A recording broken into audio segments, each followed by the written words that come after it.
What's going on, friends? It's Anton Daniels, and I gotta have a conversation with you guys about Tiege Hanley because you see how the sun is hitting me. This is no finesse, no makeup, no filters, no none of that. This is 100% Tiege Hanley. I use it in the morning as soon as I get up, right after I pray and brush my teeth, jump in the shower, and I'm hitting the streets because you never get a second chance to make a first impression. So even though they're giving you 40% off your first order, 20% off for life, even though you may get a free gift, forget all that, right? Because we would do this even if it was full price because it's worth that much. I'm in the streets, I'm kicking it with people, and I see Dusties everywhere. You don't want to be them. You want to separate yourself. And the way that you separate yourself is self care. Ladies get it for the fellas. Fellas don't wait for the ladies to get it for you. I'm about to hit the streets right now and I'm feeling confident. I'm feeling great. I mean, I already got confidence, but to have that extra boost of confidence, knowing that you've taken care of yourself and you set yourself apart from all of the rest of the sheep that's walking around making bad decisions on a daily basis. And it's reflected in their actions. It's reflected in the products that they use. It's reflected in the people that they follow. And so if you're trying to level up, if you're trying to make sure that you look good, they're going to send you the pack. They're going to give you all of the instructions on how you're supposed to use it. Then make sure you get your Tiege Hanley. Again, 40% off your first order, 20% off for life. Get your free gift. Make sure you tap in with your boy Anton Daniels because Unc is never going to lead you wrong. I would never have you use a product that I don't use myself. Again, they've been rocking with me for a long time. Make sure you get your Tiege Hanley. I love you. I appreciate you. I'm going to holler at you guys later. What's going on is Anton from AntonDaniels.com. I appreciate you guys for continuing to rock with me. Thank you for tuning in for another edition of the Millionaire Morning Show. I'm your host, Anton Daniels. Yeah. I don't want to hear it. Anton, take care of yourself. I am taking care of myself. I just got a lot going on. The weather has changed significantly. My internet connection decided to go out. And so, right before I go live today, I get a message from my internet provider and they say, "Oh, wait a minute. We want to make sure that we're going to fix your connection." I don't want to hear that nonsense. But we are on the hot spot, so we chilling and we going to get to it.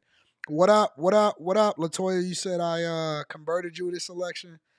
All right, that's cool. Well, I got good news and then I got better news. All right. So, here's the good news.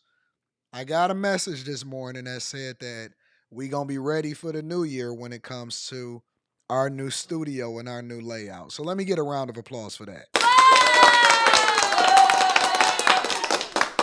We are ahead of schedule on making sure that we get the new studio up and popping.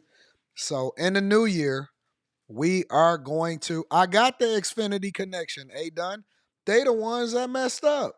I got the Xfinity connection. So, anyways, in the new year, we got new money popping. We got a new show, new set, new everything. So you guys are going to absolutely 100% going to enjoy the new everything. We got a whole new layout. So all of this mobile and Xfinity connections and all of that stuff. We not even gonna worry about that. All of that's gonna be gone. We going 100% fiber. Everything is gonna be popping. All right. So that's the first piece of good news. The second piece of good news is we got Block Club on Sunday. So I had to take into account, and I'm trying to manage, uh, you know, if I'm under the weather and stuff like that because I got a show this weekend. So obviously, I'm never ever gonna miss when it comes to my content. I'm never gonna miss when it comes to these shows. So I gotta nurse myself. You know what I'm saying? So this Saturday we got the live show here in Michigan. So if you got your tickets, come and kick it with your boy December 14th. The venue is up on that on Eventbrite. When you go to when you click the link in the description to go to the event, you're gonna have to remove and then put discount code Anton. All right. I want to make sure that y'all know that. In addition to that, I also want you guys to tap into the Patreon because we got Block Club this weekend. So I got the whole list. Everything is going to be laid out of exactly what I spent, how I am like $100,000 over budget for my first build, what I'm going to do to make the adjustment for the second build, and I might have just acquired an entire subdivision. We'll talk about it in Block Club. All right. Great things set up. It's just the voice. I feel good. But I'm going to nurse the voice to health, and we're going to be popping off this weekend, and that's going to be popping. We got after hours tonight, so expect for that. And we're going to get it in, all right? What is exactly CMOS? What does CMOS do for you? They say it's a whole lot of different benefits for CMOS. All right. Well, hey, we don't know. We don't know. But I feel good. It's a great day. It's an opportunity for us to do great things. Let me read some of the super chats, and then we're going to go ahead and get it popping with the show. Somebody says, somebody check on my boy AD. It was my internet connection. That's it. It's just the internet. Blame Xfinity. Jerry says, being sick is the worst. Get well soon. I'm on it, baby. And it's so cold outside. It's so cold in the D. Let me see what else I got. Sean S says, morning AD, sounds like you're getting ready to sound like Barry White. Just got rejected from one position I worked hard at, but it is what it is. Going to get better. Let's get it. Hey, we don't make no excuses. And a loss is just an opportunity and a setup for the win. You know what I'm saying? Let me go ahead and acknowledge a few of these people on Cash App. Look at this. You know my internet ain't working because I can't even pull up Cash App. There we go. Had to go back to the regular. Shout out to ESDC. Shout out to Hollis. And shout out to Mike, that dude. I appreciate all of y'all. Right? So I'm going to continue to read that. So we got a phenomenal show lined up for y'all. Time Magazine has crowned Trump Man of the Year the second time. And he's ringing in the New York Stock Exchange bell. Biden issues clemency. Chicago is at war. More information about the family history for Luigi. So much information. Oh, Passport Bros. We got to have a conversation, all right? All right, so make sure you hit a like for the algorithm, subscribe to the channel, and turn on your notifications. Shout out to everybody that's here, everybody that's doing whatever it is that you do for a living. I love you. I appreciate you. Tuned in, lock in for the next couple of hours, and let's get it in, all right, friends and family? Let's pop off, all right? So we're going to go ahead and get into Quick Hits. Quick Hits is a segment of the show.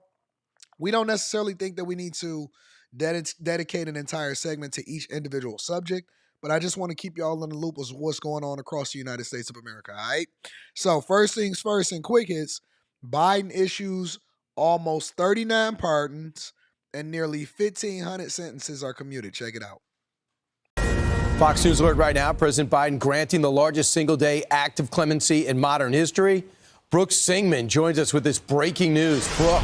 Good morning, Brian. That's right. So the White House announcing this news overnight. President Biden commuting the sentence of roughly 1,500 people who were released from prison and placed on house arrest during the pandemic. He's also pardoning at least 39 more people, all of whom have been convicted of non-violent crimes. Now, the previous single-day record for clemency was held by Biden's old boss, former President Barack Obama. But today's action is 5 times larger than that. We had heard reports last week that the Biden administration was considering issuing preemptive pardons for a handful of people like Liz Cheney, Anthony Fauci, and Adam Schiff out of fear that the incoming Trump administration could target them. But I didn't know that. Honestly, I didn't realize this until Hunter Biden got his pardon, and then we started deep diving into that. I guess it takes for your son to get in trouble for us to find out a little bit more about that. I didn't know that you can issue a preemptive pardon. I learn something new every day. That is the first time that I've ever experienced this in my entire life.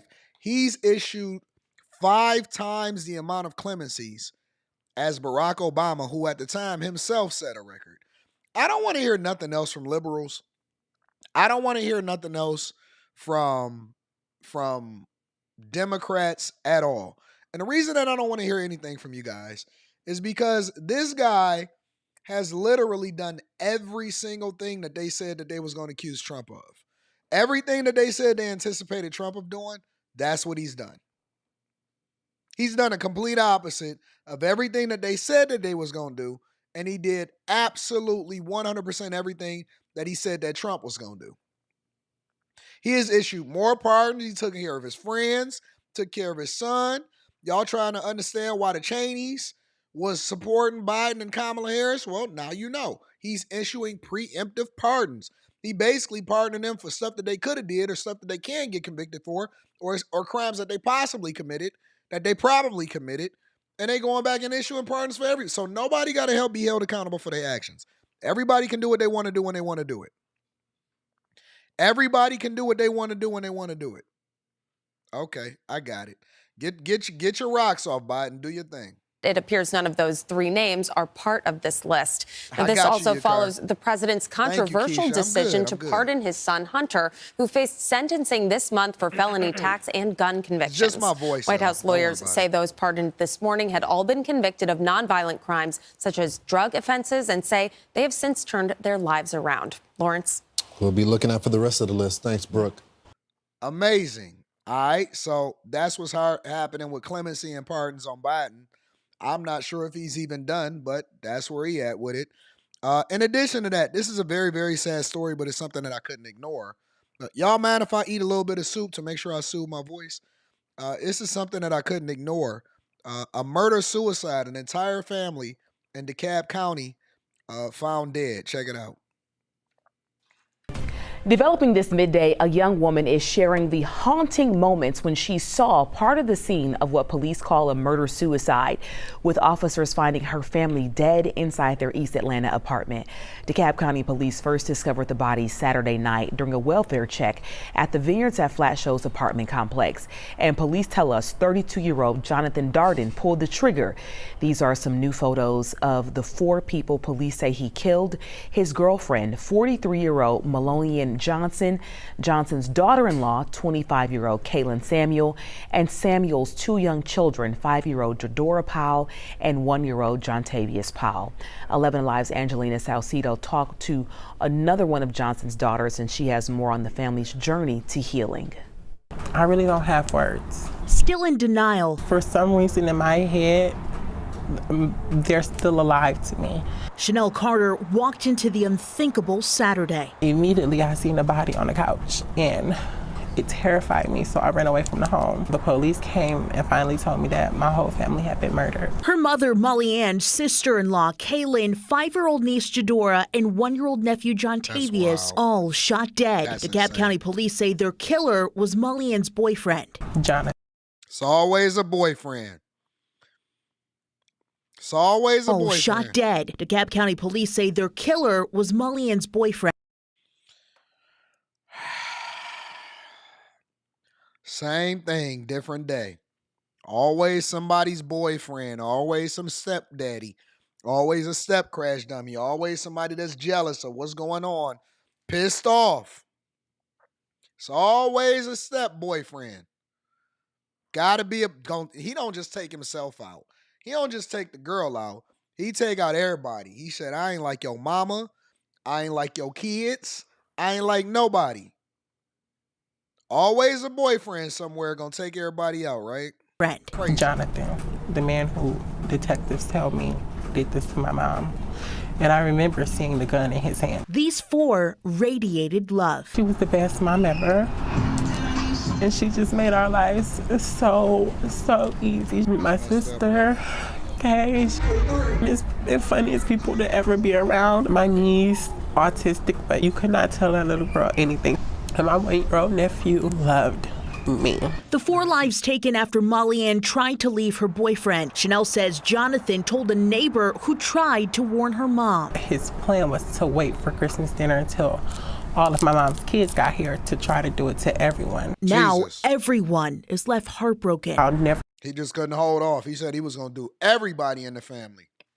He said the whole family evil need to be taken out. Be able to get my family back, and not just want to get them home and get them put away properly, so I can start grieving properly and just start remembering all the good times instead of this tragic moment. The family hopes to bring all 4 victims back home to Milwaukee, and they're fundraising to help cover those costs. That's unfortunate. That's unfortunate. I'm an advocate for life. As far as I don't believe that anybody's life should be taken unless you've done some of the most egregious things on the face of this earth. Then whatever happens to you happens to you. But I don't care how much you was in the streets. I don't care what was going on. I don't care what the argument is for. You can't do nothing like that. You just can't do nothing like that. That's such cowardly behavior and so evil. It's a special place in hell, I would imagine. for people like that. And then last but not least, J.B. Pritzker. He said he gonna fight back. He said he taking on him and Chicago Mayor Brandon Johnson. The governor of Illinois says they're going to fight back against Trump and Tom Homan as far as Chicago being ground zero for these immigrants that is going to be deported. Check it out. Donald Trump's pick for Border Czar says Illinois will be ground zero for mass deportations, and it'll focus in on Chicago's migrant population. Governor J.B. Pritzker is pushing back, saying he'll protect everyone's rights. WGN's Mike Lowe reports on today's remarks. The governor says he is willing to meet with Trump administration officials, but he says he has a duty to protect asylum seekers and immigrants who are in the state legally. They've been put in a position of fear. Governor J.B. Pritzker responded to threats from the incoming Trump administration. They're going to be gone. They're going to be gone fast. By saying it's his duty to follow the law and protect immigrants. I'm going to make sure to follow the law. I'm concerned that the Trump administration and his lackeys aren't going to follow the law. President-elect Trump has said he plans to round up undocumented immigrants and deport them by using the U.S. military on domestic soil. The governor says that is unconstitutional and they hold the people in Chicago accountable, including all of your legislative leaders. But a little bit later on in the stream, they're going to ultimately we're going to go over all of the residents in Chicago that's holding the mayor accountable again. They're not letting up, all right? So make sure that y'all tap into the Patreon. Again, link is in the description as well as pinned to the top of the chat. Ladies and gentlemen, that is your quick hits, all right? Let me see something. I switched internet connection, so that's probably what you guys are seeing. All right. So let's continue on with the show. I love y'all. I appreciate y'all. I'm gonna read some of these super chats and we're gonna continue on. Forsaken Archive says, got an X-ray the other day. I feel great, but I'm gonna hear what's going on today. If y'all can lift me up in prayer, please. Lord, stay with Forsaken Archives. Sorry about the hiccup. Lord, be with Forsaken Archives. Lift them up in prayer, and whatever it is, fix it and make sure that everything is good and that his X-rays actually come out good in Jesus' name. Robinson says, good morning, Anton. For after hours, you should do a review on a girl cooking with Kaya. Women hate her guts for cooking and looking sexy. Cooking with Kaya. Let me put that in my list. We can look into it. Let me see. Cook. Is that a thing? I've been seeing that on the internet. What is that? What is this whole thing, this cooking with Kaya thing? Y'all saying that women are mad that Kaya is out here cooking for y'all man? And I got audio issues too? Oh, God. Y'all got to leave and then come back in, all right? Leave and then come back in. I'm going to give y'all a minute to leave and then come back into the stream. That is not on my end. That is YouTube's end and the internet's end, all right? Let me see something.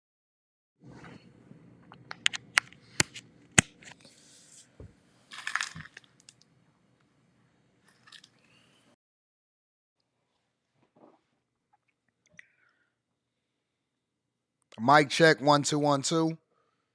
Mic check 1 2 1 2. All right, y'all got to refresh, all right? Y'all got to refresh. I'm going to check the Cooking with Kaya chick out tonight. Y'all got to refresh, all right? Internet connection was messing up. We had to switch internet connections, and so it might seem like it's audio issues, but we good. All right? I'm going to look into that, Robinson. That's a good suggestion. Thank you for that. Call me Tazi. What up, Tazi? In the building. Dropping the Taz off in the collection plate. What up, Tom? What up, Tazi? I appreciate you, big dog, for holding me down. Thank you for holding me down, bro. I appreciate you. Ani says, this is my first super chat. Oh, snaps. I love starting my day with the Millionaire Morning Show. You are such a blessing. And God bless you too. We're about to do our prayer to get started with the show today, all right? To get started with the show. I got to get into the habit of remembering to do that. Skinny Boy says, can you imagine fighting for people that don't have the right to be here when you have citizens that need to be taken care of? Instead, you continuously going into debt and raising taxes on your citizens. Yeah, that's what they do in Chicago. That's life. That's normal. Please review Lily Phillips sleeping with 1K men in 24 hours. 1K men? Really? How we going to have a wild after hours tonight? Sleeping with 1K men in 24 hours. All right. It's going to be a long after hours tonight. For sure, for sure. All right. Thank y'all for continuing to hold me down. Thank you to everybody that's enduring through the internet switching and connections and all of that. All right. Y'all ready to get it popping? Lord, bless my internet connection to be up and right. Heal my voice. Bless me not to get sick. Prepare me for the road ahead. And bless this end of the year to be phenomenal. Bless this live stream to be edifying for the people. And bless next year to be absolutely awesome. And then bless our upcoming block club on Sunday. In Jesus' name, amen. All right, I'm going to keep it short. All right, y'all. Y'all ready to keep it popping? All right, let's get into the show. Trump was named Man of the Year by Time Magazine, and he gave a speech. Let's get into it. I'm going to do a beautiful job for you for the next 4 years, and it's really been something very special. And I have to say, Time Magazine getting this honor for the second time, I think I like it better this time, actually, because... But we did a good job. We had a great first term, despite a lot of turmoil caused unnecessarily. But the media's tamed down a little bit. They're liking us much better now, I think. If they don't, we'll have to just take them on again, and we don't want to do that. But I do want to thank Time Magazine. I've been on the cover many times. I don't know who has the record, but I can only probably talk well about 25% of the covers. 25% are great. The others I just sort of hide. But it's been an honor, and every time it's an honor, I will tell you. And thank you very much for doing it. And thank the whole group at Time. Really very professional people. Thank you very much. And has there been anybody that's had a better year than Trump, in y'all opinion? Has there been any? Oh, I see RFK Jr. up there. That's Kerry's homeboy. I need another spoon. Has there been anybody that has had a more productive year than Trump, in y'all opinion? Darren says that cooking with Kaya chick is not all that. Well, we're going to find out tonight. We're going to find out tonight on After Hours. I'm going to see what all of the fuss is about. Is there anybody, in y'all opinion, personally? Can y'all think of anybody? I'm going to play the speech. But while I'm playing the speech, I want y'all to tell me if y'all can think of anybody in 2024 that has had a better year than Trump.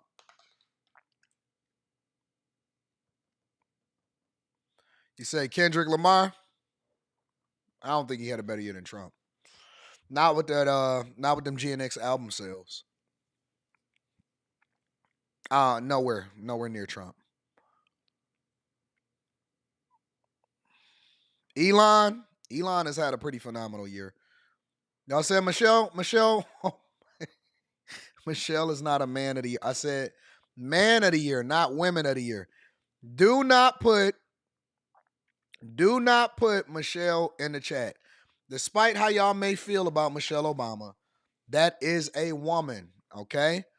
And so don't put Michelle as man of the year. No, we're not doing that. And the Democrats lost the election, so that wouldn't even be a thing. Y'all said Shannon Sharp, Cat Williams. Nah, man, I didn't like Cat Williams specials. Like, I seen he pop off on Shannon Sharp platform. I had a pretty phenomenal year myself. Elon had a phenomenal year also. Trump probably had the biggest year of anybody that I can think of. All right, let's continue. Y'all so messed up. And to Jeff and all of the people from the New York Stock Exchange, he knows how much I like it because Many years ago, I bought a building across the street. I wasn't going to buy it. Then I said, you know, it's right next to the New York Stock Exchange. I'm going to buy it. We've had great success. 40 Wall Street, we've had tremendous success with it. But you've really had success with the New York Stock Exchange. What kind of junk is that? You know what, guys? The New York Stock, because he about to ring in the bell at the New York Stock Exchange. You know what, guys? I love the New York Stock Exchange. You know, some years ago, I bought the building across the street. When I get to that level, then you know I'm going to be far removed. Don't ever say that Anton is that far removed until I can say I bought the building across the street because I like what y'all got going on over here. Nobody, and I mean nobody, should at any point, we just think too small.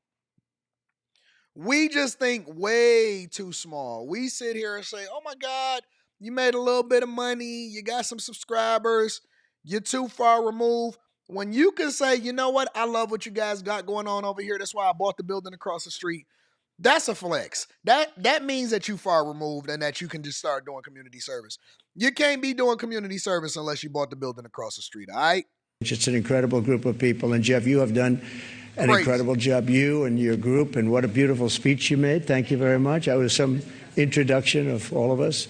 But we've gone up since the election. I was just told by Scott, everybody said, you have to pick Scott Bessent. He has to be the one chosen for Treasury. Where is Scott? Let's see. He's around here someplace. He's around here. He told me we picked up $3 trillion since the election day. And I said, well, that's good, but what about before the election day? He said, we picked up some money there because they thought you were going to win. I said, I like this guy. He's going to be my Treasury Secretary. This dude is running everything. Running everything. But it's true. I think we're going to have a tremendous run. We have to straighten out some problems, some big problems in the world. When we left, we didn't have any of these problems. We didn't have Russia with Ukraine. We didn't have Israel October 7th. We didn't have the Afghanistan disaster. We didn't have inflation. We had no inflation. And we had a very strong economy. And we're going to do that again, but I think we're going to even up it because now we have experience that we didn't have. Now I know everybody. You know, when I first came in, we came down, Melania and I, a great first lady, who's very popular, by the way. She rang in. She rang in the bell. She rang in the bell. But we came down and we're driving down Pennsylvania Avenue, and it was so beautiful. I said, you know, I've never done this before. I didn't know anybody. I got to the Oval Office, and I'm picking all these big positions, and I didn't really know the people in Washington, but boy, did I get to learn fast. And now we do, and I think we have an incredible staff behind me and others that aren't here. And we're going to do a fantastic job. We're going to create the incentive theory again. In fact, I just announced yesterday, I didn't announce it for this reason, but anybody investing $1 billion or more gets a very expedited approval process because, you know, the approvals, when people come into the country, it takes them, in many cases, 14, 15, 16 years to get the approval. We have Lee is around here someplace. He's in charge of the environment, and that's Lee Zeldin, who ran an incredible... Did he say $1 billion? He said anybody that...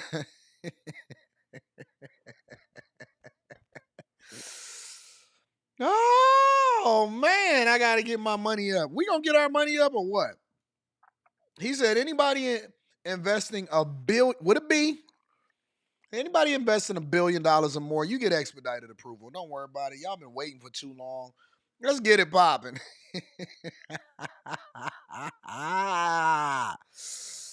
Money talks. At the end of the day, money talks. BS walks.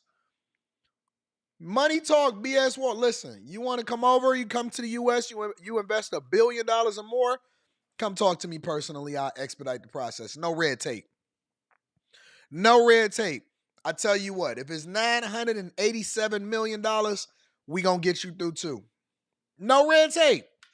I'm telling you, money talks. At the end of the day, people don't like it, but they telling you straight to your face, listen, if you want to get some stuff done, you want to hire some American workers, you invest $1 billion over here, come kick it with me. I'll make sure things go right for you. That's some real talk right there. All of this little, we fighting over the scraps. We keep over here checking to see how much this person make. Hey, did this person go broke? Man, they not talking that little money over there. They talking B's, not M's, not T's, not P's. When I say P's, I mean pennies, not D's, not dollars, not M's, not millions, not T's, not thousands. They said with a B. Hey, you swing $1 billion this way, we gonna talk. Crazy, man.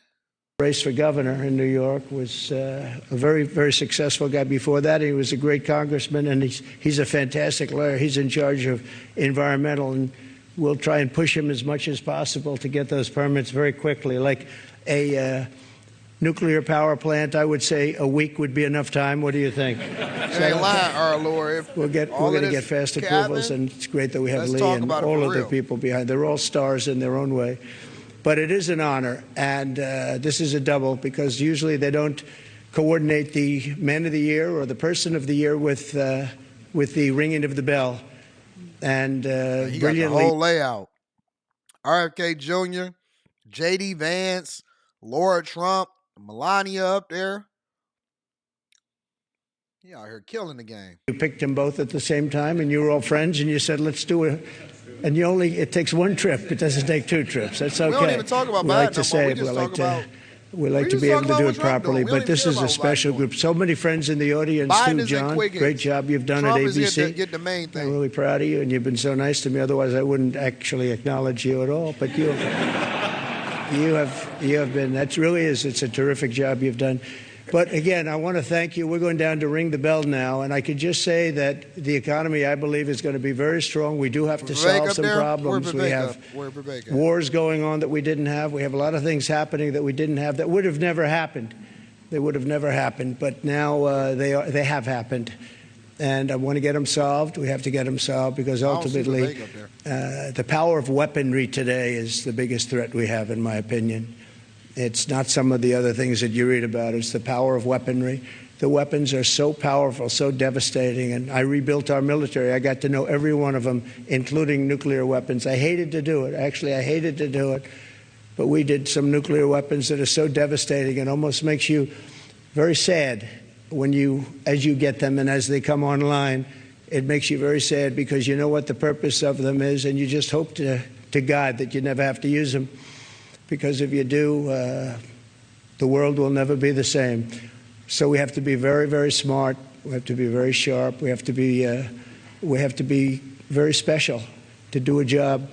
And I think we'll get it done. And I think we're going to get a lot of people in the room. We've seen it. You know what he's doing, right? I can feel my voice getting better already. This soup is good. This chicken broth or whatever kind of broth it is. You know what he's doing, right? Y'all don't know what he was doing? He's not bragging, he's warning people, but he don't want to do it directly. He's warning people. He's communicating it to you without communicating it to you. He said, listen, I didn't want to see this stuff. I didn't like what I seen coming online that we was developing over here in the United States of America. But understand that the nuclear weapons that we got, it's a deterrent. It's supposed to prevent you from doing something that you're not supposed to do. I don't want you to step out of line because the world is never going to be the same if I decide that I want to hit the button. That's what he did. He warned them. Listen, everybody in the world is watching everything that he does.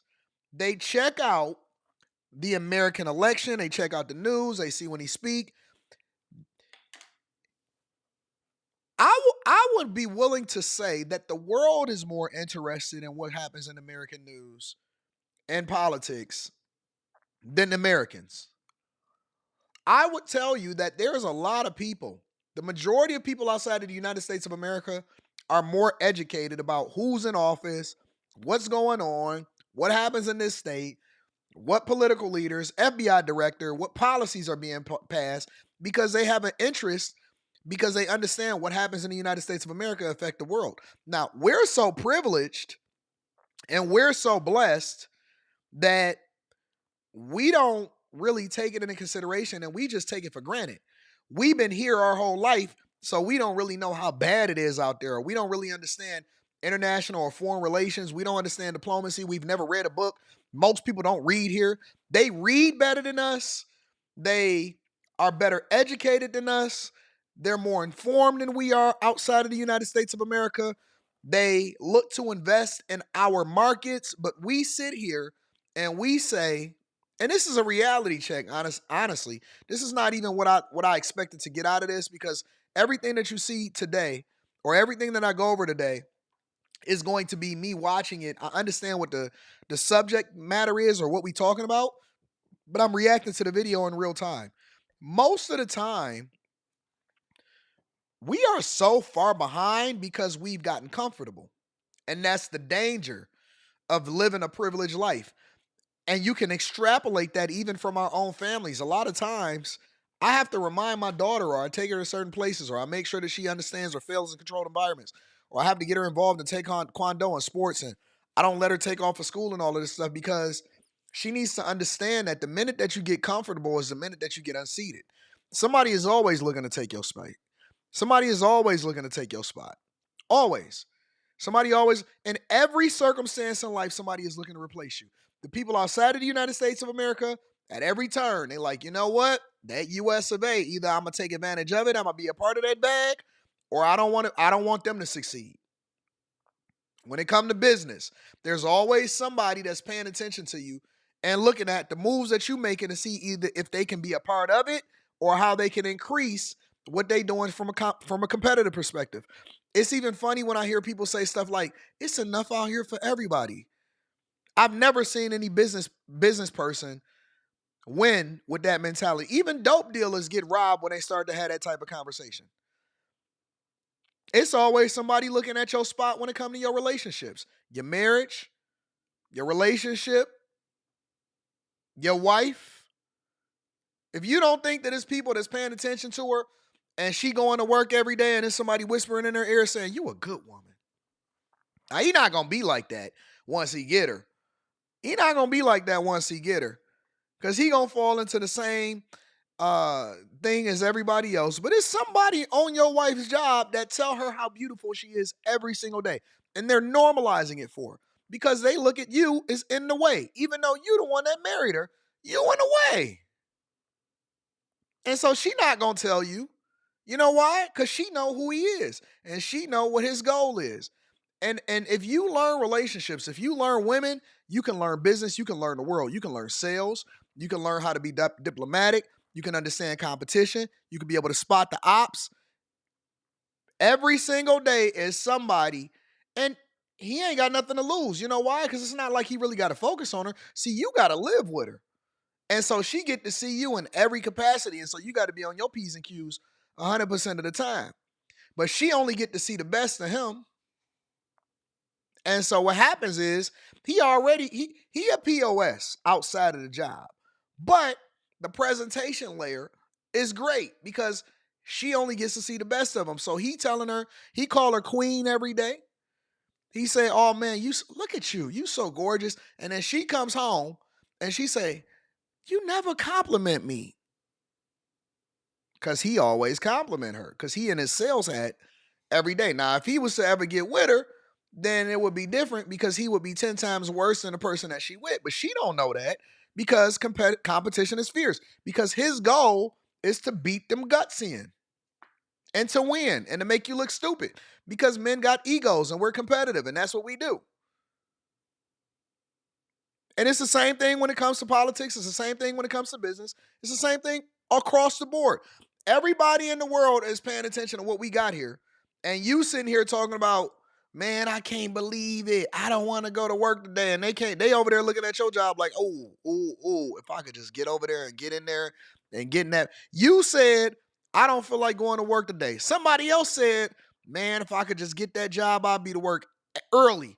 I'll be there a half hour early every single day. And they're going to outperform you. They're going to do the job that you would do 10 times better than you. And you're going to complain about how they came in and replaced you. It's replacements everywhere. Everybody got a replacement. Everybody got a replacement. High tolerance says weak moves at the end of the day. That's cool. It's a winner and it's a loser. And the losers are sitting there talking about, man, that was a weak move. And the winner, got your chick with her head in between his lap. So while you sitting here telling him how weak his move is, she can't breathe. Did I hit a nerve this morning? I'm sorry. It ain't even Friday. It's Thursday. I'm not cursing, but I'm just telling you what the truth is. Keep telling him how weak his move is. She can't breathe. She can't breathe. I promise you. She can't talk. Ain't nothing for her to say. Keep telling her. Man, that's a weak move. That's cool. Don't worry about it. I'm going to send her back to you as soon as she done. What is it? It's almost 5 o'clock. You got to get home. You got to get home to him. You got to get home. You can have her back. She here for a good time, not for a long time. She here for a good time, not for a long time. Better gird up. Better man up. Better get your life together. You better start thinking differently about how you approach life. Does nobody care about your feelings?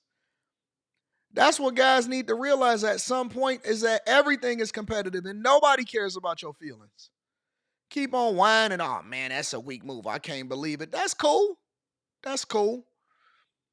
Don't worry about it. She gonna kiss you when she get home. No toothbrush. No toothbrush, no mouthwash, no nothing. No stopping at the store, no CVS. Go straight home. Don't pass go. Don't collect $200. Don't stop at Community Chest. Don't even stop at the railroad. Go straight home. Give him a hug. Give him a kiss. Make him some dinner. See you next month.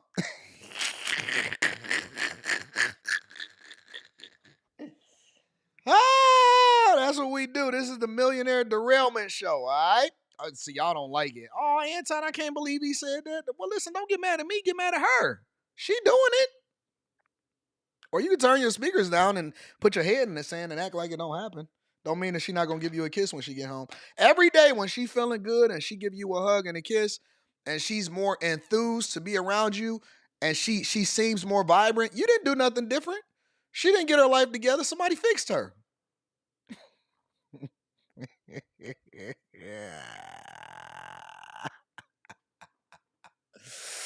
Let's continue on with the show. All right, let me read a couple of super chats. I see a few people that's a little upset. Don't worry about it. Don't worry about it. We're gonna get back on track. We're gonna get back to the stuff that you like to hear about. Camille, shout out to Camille, says, knowing your market value as a creator, what are your top tips for negotiating brand deals?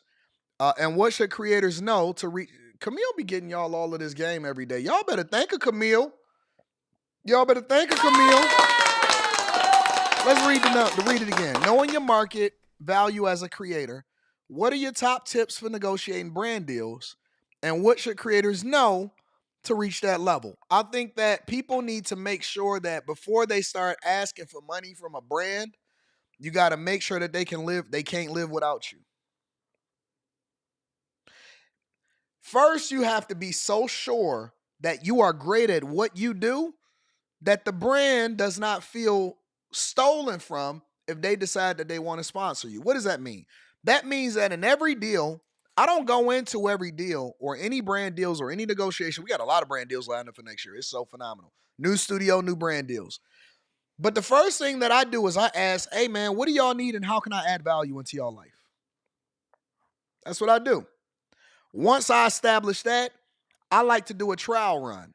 Once I do the trial run, and the trial run is a paid trial run, but I do a trial run, but I don't lock them into a contract, right?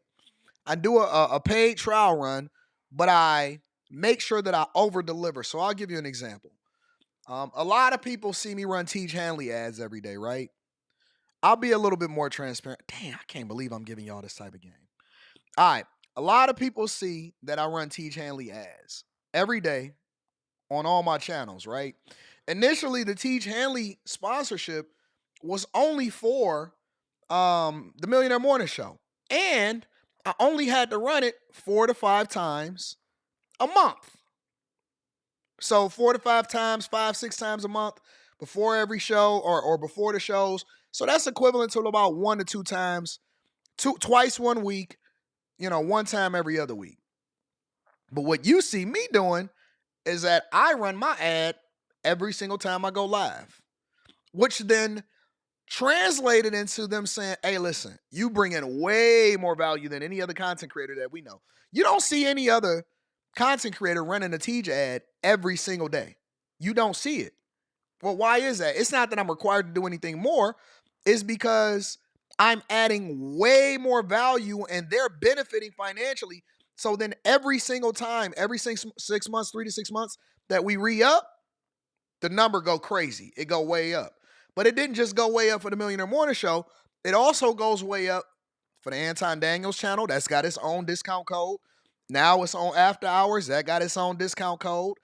And we've developed a great working relationship because they are benefiting significantly. I am benefiting significantly. And until I reach a threshold where it's just not, it doesn't make sense anymore and I've outgrown that relationship, you'll see us continue to add value. So what we do is we say, okay, is this what the standard is? We got you. Watch us over deliver. And so we always over deliver, do better numbers. And so we don't focus on the money at first. The money is always going to come. The problem with a lot of people in business is that everybody thinks that they have to negotiate for the biggest bag. The bag is on the back end, not the front end. But it's only if you are as great as you think you are at whatever it is that you do. I could sell water to a well. I could do anything. There's nobody that can deliver better than me from my perspective. And so all I have to do is execute. You're going to have to pay me because it's going to be in your best interest to do so. And that's when you build great relationships because everybody is getting money. Nobody feeling left out. You don't see a person running an ad or they just getting that little bit of money. No. My bag, my Tiege bag is different than your Tiege bag. Your Tiege bag largely came as a benefit to me being associated with you at one time, but my Tiege bag is a little bit different than your Tiege bag. And the reason that you got your Tiege bag is because I said that, and here's another thing that a lot of people don't know. Yeah, it is. I'm gonna stop, Tia Marie. Here's another thing that people don't know. I got my friends a bag. So Tiege had reached out to me and said, for example, hey man, we want to do business with you. I said, I don't know if I want to do business with you unless we can do business on that end too. So we got to take care of everybody that's associated with me. And there you go. But I don't want to get too far into that. Camille. You keep on asking these crazy questions and getting these people all of this game. Make sure y'all join the Patreon. Block Club going to be crazy this week. This Sunday Block Club was going to be crazy. You good? Keep going, said B Wise. Oh, you wanted to know that? Okay. Cynthia Haynes. My voice is getting better. That's why I'm starting to get into the groove of things. Good morning, sir. I need you to eat some raw garlic, drink some ginger tea with honey, and get well. So thank you, Cynthia. I appreciate you. I seen somebody tell me to put onions in my socks. I wear footies. You know what I'm saying? Y'all want me to put onions on? Y'all basically want me to prevent myself from being a vampire. Razik says, go to Herb Co. Ant. You can order in bulk raw herbs and you can make your own elixirs from what you order. All nutritional info is on the website. All right, thank you, Razik, and I appreciate that, big dog. You know, I'm gonna have to have it Instacarted though. You know what I'm saying? Anton ain't running around. Nowhere I ain't gotta run around at. High Tolerance says, good morning, AD. Donald J. Trump, by a long shot, escaped the throes of death. Feds applied pressure, but he didn't fold. True definition of walking through the valley of the shadow of death. The real Teflon. I think that he might have been man of the decade on the low. Fly Girl Candy says, did you see the story on Jay-Z partner with Caesars Entertainment? Yep. That's why I was saying, Fly Girl Candy, that everybody look at this and they say, oh man, Jay-Z did it. What if the stories or the things that's happening is being planted by the competitors that want to basically prevent him from being able to get the casino in NYC? Because I don't just look at it on the surface and say, oh man, yeah, Jay-Z must have did it. I'm always looking to see what else is going on. He's in a competitive bid process against MGM, against Wynn Resorts, against Resorts World, against Bally's Casinos. He's in all of these bidding wars in order to try to get a casino and get a license and then attach that to whatever it is that he got going on in the NFL. So now somebody just out of the blue, just right now, just so happened to do it. Okay. I don't just look at it on the surface. I think that it's much deeper than that. But, you know, a lot of people a lot of people will just go with whatever the narrative is because people know that you can plan a story or you can say anything, and then that's just going to be the narrative. People around the world are definitely watching, especially the FBI and the CIA administration. Shout out to Chris Cunningham. Keyshawn White says, we have our imprint on 195 nations and the moon, only one flag on it. We take freedom that others dream of having for granted. That's true. Courtney Yeager is in the building, says, fam, when are y'all coming to Arizona? Next year. I got some friends over in Arizona. Shout out to Jay Ben. Keep up the great work. Been watching for 5 years now. Let me get a round of applause. That's me how I show up to work whole hour early. He's stressing out while she getting stressed out. No, he don't know. He ain't stressing out. He think everything is good. Message. Wake up. Better thank a union member. Enforcer 2K9 says, we always talk about delusional women, but there's also delusional men. Facts. Thinking that women are innocent, unsoiled, loyal, and exclusive, they not. Facts. That's smart as F. I'm taking that advice ASAP. That's a smart way of marketing. All right, well, y'all take y'all. I'm going to tell Camille to stop sending super chats because she keep on giving y'all some of the stuff that we talking about inside of the Discord and the Patreon. So I don't know about that, all right? All right, y'all, let's move over to the next thing. So considering what Trump is doing as the man of the year, the FBI director, Christopher Wray, who was appointed by Trump at one point when Trump was saying, when he was on here and he was saying, hey, listen, I learned a lot. I'm making adjustments and I put in some people, but it may not necessarily have been the best thing. I think that one of the people that he was talking about was FBI director Christopher Wray. And he's told him, listen, the minute that I get into office on January 20th at 12:01 a.m., you will lose your job. Well, guess what Christopher did? He went on ahead and resigned. He said, I'm going to announce my resigning. I'm getting up out of here in January before Trump take office. Take a look. Meanwhile, Trump's 2017 pick for FBI director announced he is resigning. Christopher Wray announced he would step down when President Biden leaves office. That's about 3 years before his term is set to end. Nicole D'Antonio has reaction from politicians this morning. FBI Director Christopher Wray announces he will resign in January, making the announcement at an FBI town hall amid growing pressure from President-elect Trump and some Republicans. This is not easy for me. I love this place. I love our mission, and I love our people. But my focus is, and always has been, on us and on doing what's right for the FBI. The president-elect appointed Wray in 2017, saying he would be a fierce guardian of the law and a model of integrity. But his opinion changed after the FBI launched investigations into his efforts to overturn the 2020 election and his alleged handling of classified documents. Now he's celebrating Wray's resignation as he picks Kash Patel to replace Wray at the FBI pending Senate confirmation. ABC's Mary Bruce caught up with Patel on Capitol Hill. Mr. Patel, Christopher Wray just announced he's resigning. What's your reaction? We look forward to a very smooth transition, and I'll be ready to go on day one. Are you going to be seeking retribution against Donald Trump's political opponents, sir? Democrats have praised Wray's tenure at the FBI and are warning that Patel is unqualified and would be partisan. There was a reason we put in place the idea that an FBI director would serve for 10 years so that you weren't subject to the whims of a particular president. Am I worried about that independence of the FBI? You bet. Well, he got 4 more years on his deal. He ain't got to worry about it because he's going to go ahead and let go. Let's take Fox's perspective of it and see what they got to say. Fox Business. Joining us now for his reaction, American Majority CEO Ned Ryan. What do you think of this resignation? He said, well, he saw the proverbial handwriting on the wall. Ray knew that he was done. He either had to resign or he was going to get fired by Donald Trump. And so he took the easy way out and resigned. I have to tell you, Liz, I think he's been one of the worst FBI directors maybe ever. Maybe that's why Democrats are praising him. I don't know.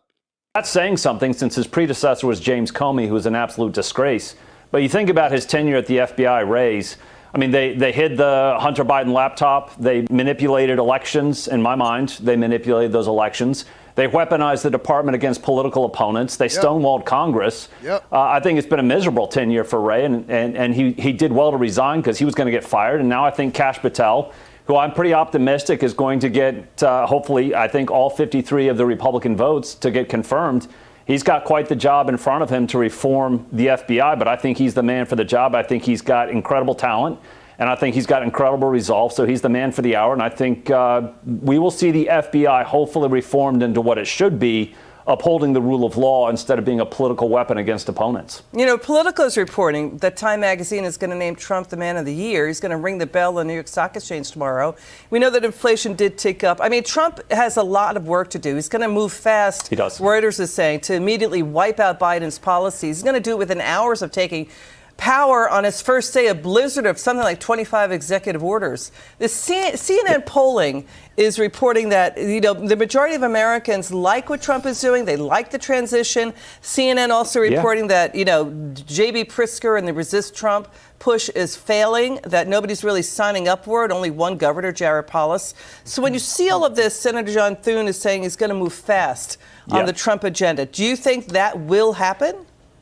Absolutely. I was encouraged by Senator Thune's comments today that he wants to push the agenda. It's an aggressive legislative agenda they've got in front of them. I mean, listen, Senator Thune, and I think the senators are getting the memo.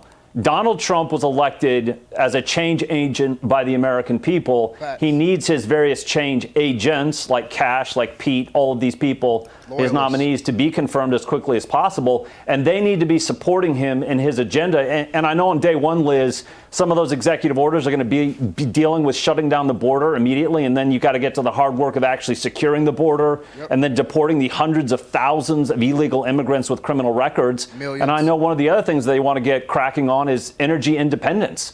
And so I know that they're going to be doing some of these things to actually increase LNG production, drilling on federal lands and off the U.S. shores.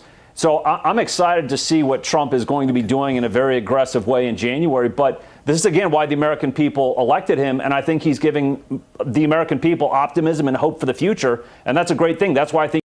And it's interesting that we having this conversation, because it's almost like the people over there in Illinois and in Chicago can't read the room. They do know that there's going to be another election eventually that then unseat them. I mean, I know J.B. Pritzker probably don't care, because I heard that his family got money and he's practically a billionaire anyway.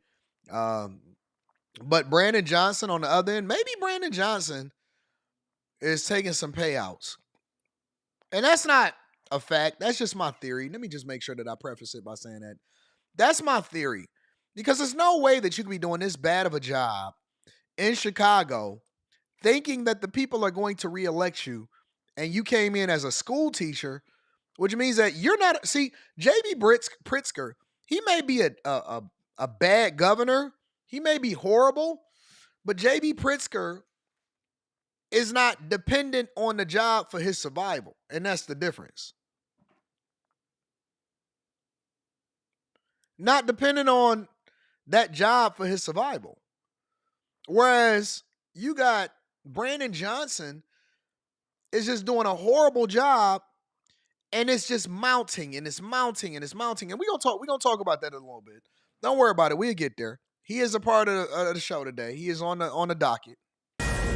What's your reaction to Ray's resignation? We look forward to a very smooth transition at the FBI, and I'll be ready to go on day one.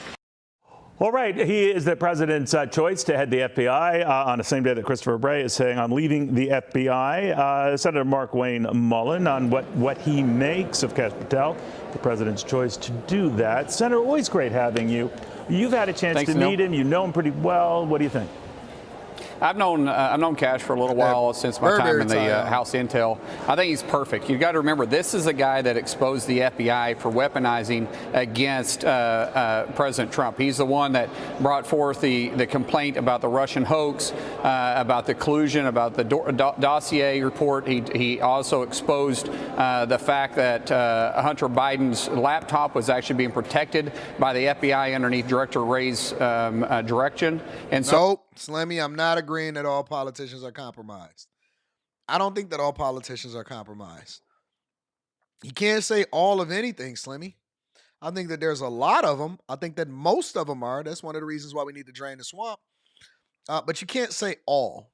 I don't believe that all politicians are compromised. I don't believe that at all. I don't believe that for our current mayor, Mike Duggan in Detroit, I don't think that he's compromised at all.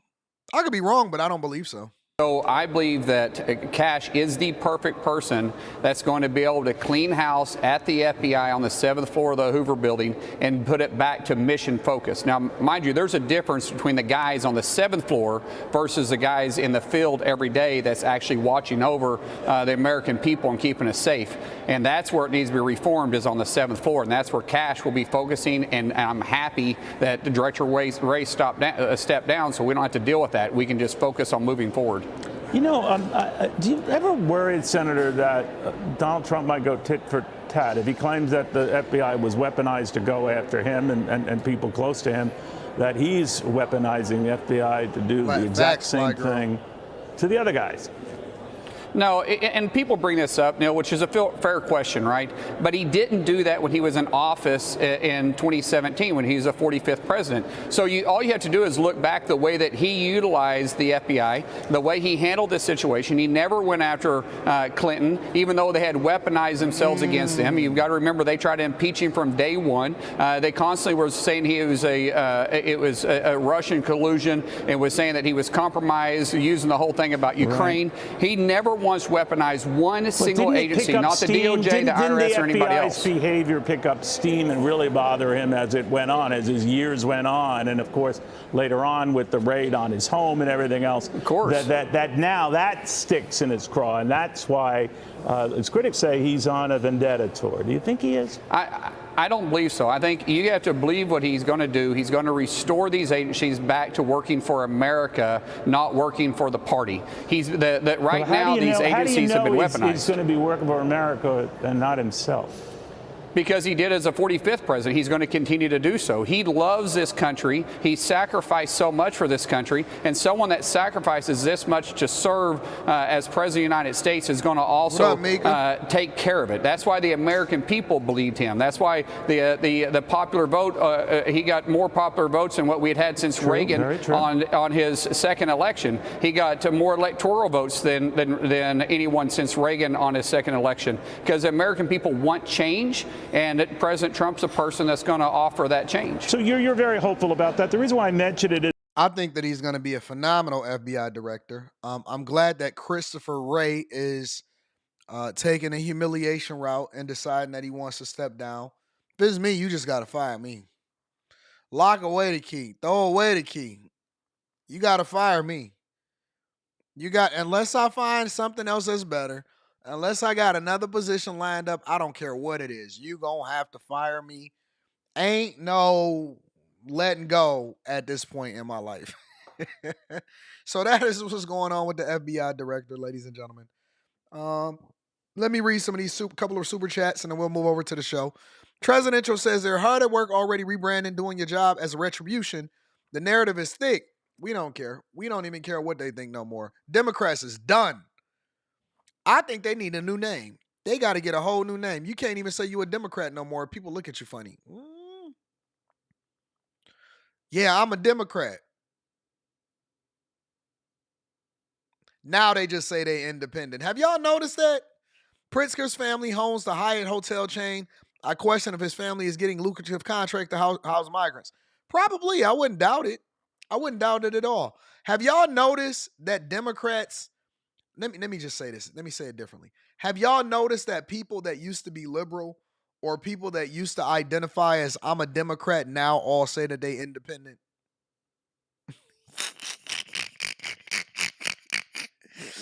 Nobody says I'm a Democrat. People that voted Democrat, they all act like they voted for Trump now because it's the cool thing to do.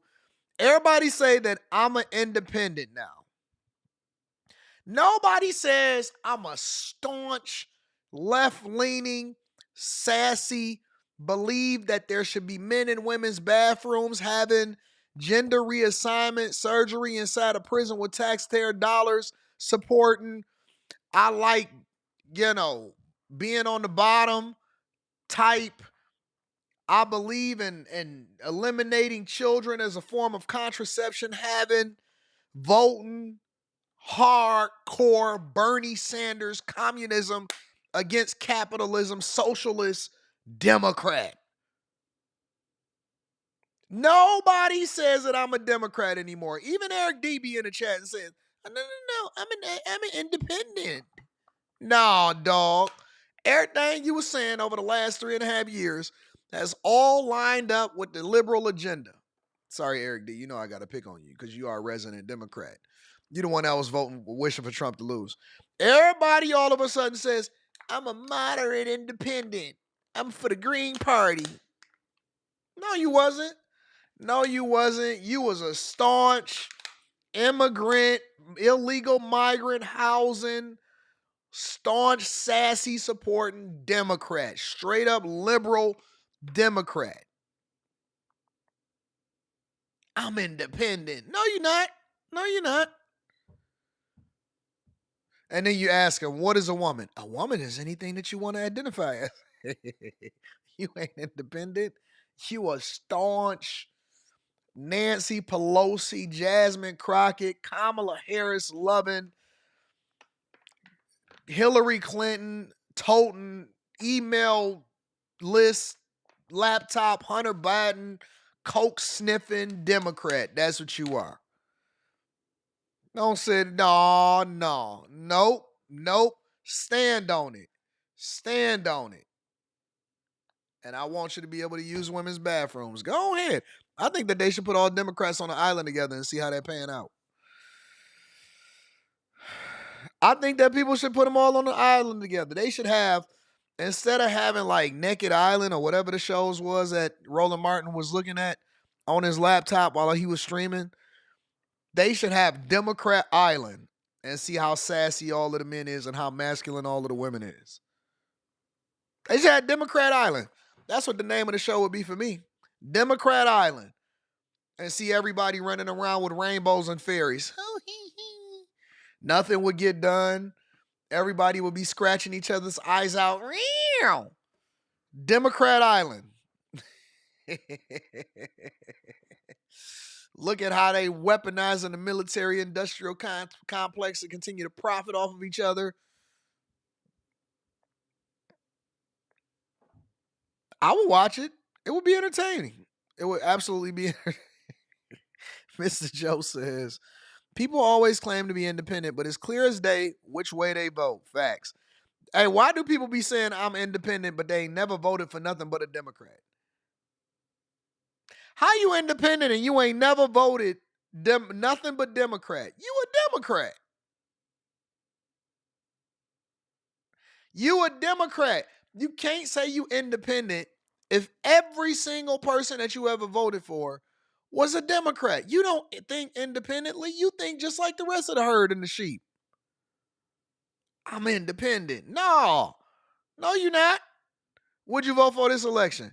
Because you only had 16, 20 years to vote so far. Would you vote for this election? Kamala. Would you vote for last election? Biden. Would you vote for the last election before that? Hillary. Would you vote for the election before that? Obama. And then Obama. Al Gore. Jim Carrey. What was his name? Something Carey. I forgot what his name was. We forgot him. He's so unmemorable. You know what I'm saying? Anton don't like independences. They don't bow down to Trump. Everybody bowing down to Trump right now. Everybody kissing the ring, Eric. Everybody kissing the ring, Eric. Until y'all vote something other than what you say that you're not, I don't want to hear it. All right. Anyways, let's continue on with the show. So Luigi, player, I ain't calling him Luigi no more. He don't get the respect of that. And he shouldn't be called by his last name because he's shaming his family who were bona fide Republican capitalists. Bona fide Republican capitalists. He don't deserve the last name. The only thing he deserves is to be called player number 2. Player number 2. And you know, people is getting upset right now. That's what I've been seeing. People getting upset right now. You know why they getting upset? Because he not, oh man, I thought he was part of MK Ultra. Oh man, I thought he was John Wick. I thought he was John Wick too until they caught him. And I was like, oh, he just rage quit. He just rage quit life. You a rage quitting player number 2 sucker. I don't look at him as a hero. I don't look at him the same way that Bill Burr look at him. I look at him as wasted talent. There's nothing worse because people would kill. Let me tell you why I look at him as player number 2. I'm not calling him Luigi. He player number 2. There's nothing worse than wasted talent and opportunity. Do you know? It reminds me, I know a lot of y'all know this. It was always that one guy in the hood that had every tool in the toolbox when it come to hooping. Tall, fluid, can dribble. You know what they remind me of? He is Zion Williamson. Every person like him is a Zion. They get to the league and they fumble. There's people that would kill to be in that position. You know the guy. He tall, he hoop, or he played 5 different sports, but he never go to class. Hey, man, we used to have this dude in our hood named Darnell. Shout out to Darnell. He was a nephew of Toma. Hey, man, what's going on with Darnell? Hey, you seen Darnell? Let me call my brother. I need to find out what happened to Darnell. Darnell was crazy with it. I've never seen anybody more talented than Darnell in my life. Call my bro.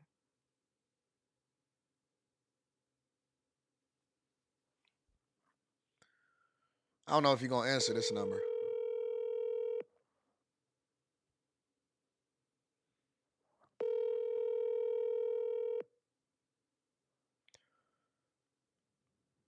Is he going to answer this number? I got to call him on the other phone. He don't answer this number. Probably think I'm a bill collector calling from this number. Your call has been forwarded to.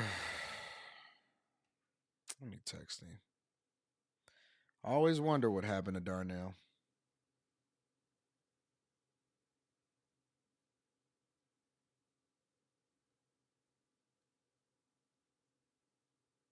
Wasted talent. Anyways, let's find out the latest updates on player number 2.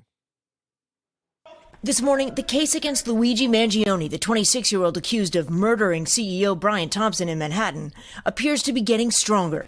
NYPD investigators say they've made significant forensic breakthroughs on the gun found on the alleged killer when he was arrested in Pennsylvania. We were able to match that gun to the 3 shell casings that we found in Midtown. The police commissioner also says Mangione's fingerprints match those found on a water bottle and Kind bar wrapper found near the crime scene. We've already got some powerful evidence for the prosecution. According to 2 sources familiar with the investigation, in addition to 3 handwritten pages, Mangione also had a notebook with this written inside. What do? You whack the CEO at the annual parasitic bean counter convention. It's targeted, precise, and it doesn't risk innocence. Mangione's attorney says his client plans to plead not guilty to the charges. The murder of an executive at one of the largest private health insurers in the country has unleashed a torrent of anger at the industry. Yesterday, Senator Elizabeth Warren making headlines with these remarks. About Elizabeth Warren. Violence is never the answer, but you can only push people so far. Did Elizabeth Warren just say that? I got to do a separate update on this. I might have to do a video for this on the Anton Daniels channel. Did Elizabeth Warren literally just, as a legislator, listen, even if you agree with him, even if you don't say that out loud, as a legislator, did Elizabeth Warren just say that to Joyless Reed, as my girl Mika liked to call her? No, she did not say that. No, she did not say that. These remarks. Violence is never the answer, but you can only push people so far. Let me look up Elizabeth Warren's net worth real quick from these out-of-touch legislators that just so happen to get rich. I know the internet net. They say, hypothetically, and I don't know if this is true because I don't go just by whatever it is that they saying on the internet, that Elizabeth Warren's net worth is anywhere between 12. Oh, that was in 2019. They say that her net worth is hovering somewhere around $73 million. Now, if Elizabeth Warren's net worth is anywhere close to $73 million, let's say they take $23 million off and give it 50. Let's say you take another $25 million off of that and you give it 25.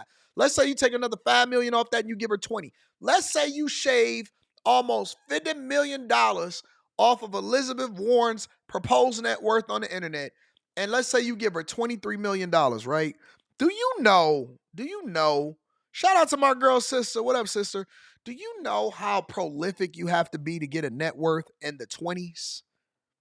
You know how hard you have to, trust me, I know people that's in it. I know the people that's a part of it. I've been around the block a lot of times. I know a lot of millionaires. They all have sleepless nights. Trust me. Do you know how hard you have to work to get and how lucky you have to be?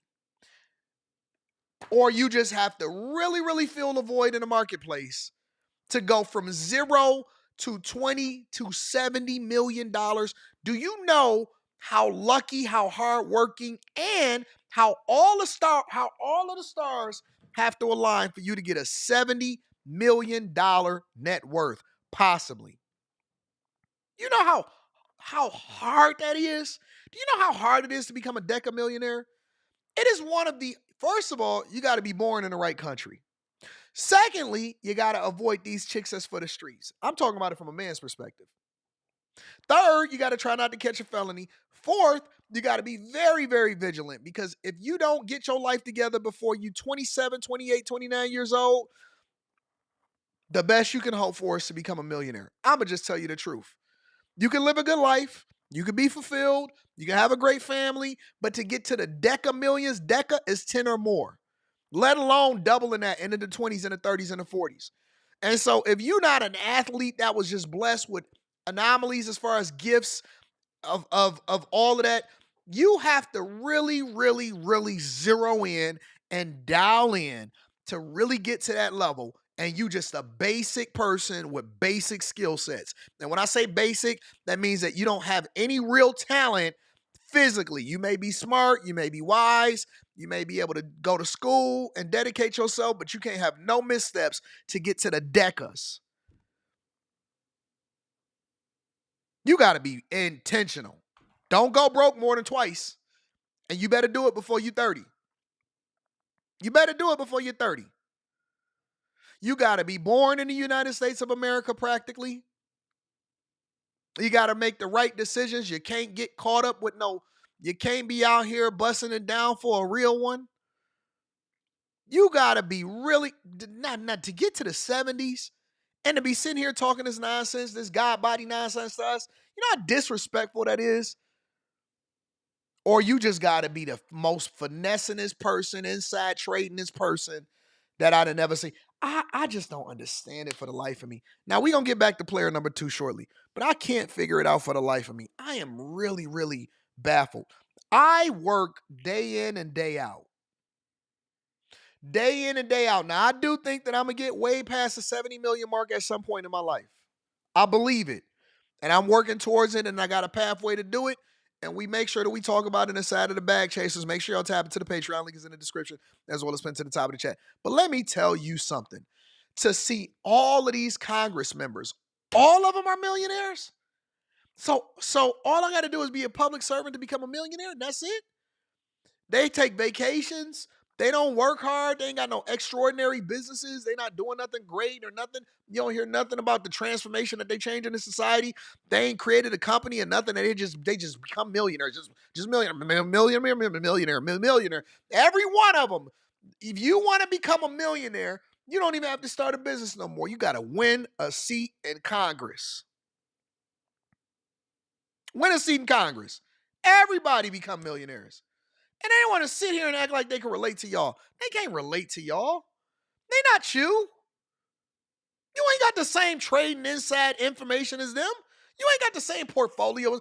Elizabeth Warren, do you know what a Congress member's health care coverage look like? Do you know what their lifetime benefits are? Jesus Christ. These people is out of control, bro.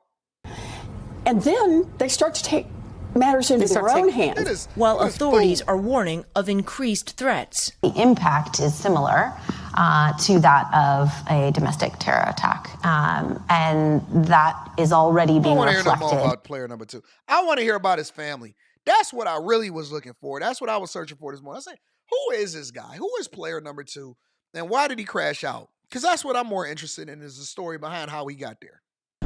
Chilling words tonight from what a law enforcement source says were pages of notes in a spiral-bound notebook made by murder suspect Luigi Mangione, who's now awaiting extradition from Pennsylvania in the murder of United Healthcare CEO Brian Thompson.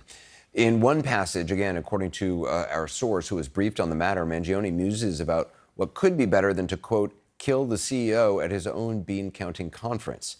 Now, earlier today, his attorney was asked about Mangione's state of mind at the moment. I wasn't looking for impressions. What I was trying to do was form a bond with my. I'm not looking for impressions. I'm just trying to form a bond. This guy ain't got a clue. He ain't got a clue to save his life. This guy has no interest in getting this guy off or presenting him with a great defense, in my perspective. He is gonna do every single press conference, and he gonna do every single podcast. I bet you I can get him if I just really wanted him to. Don't worry about it. I'm going to reach out to him, see if I can get him on here.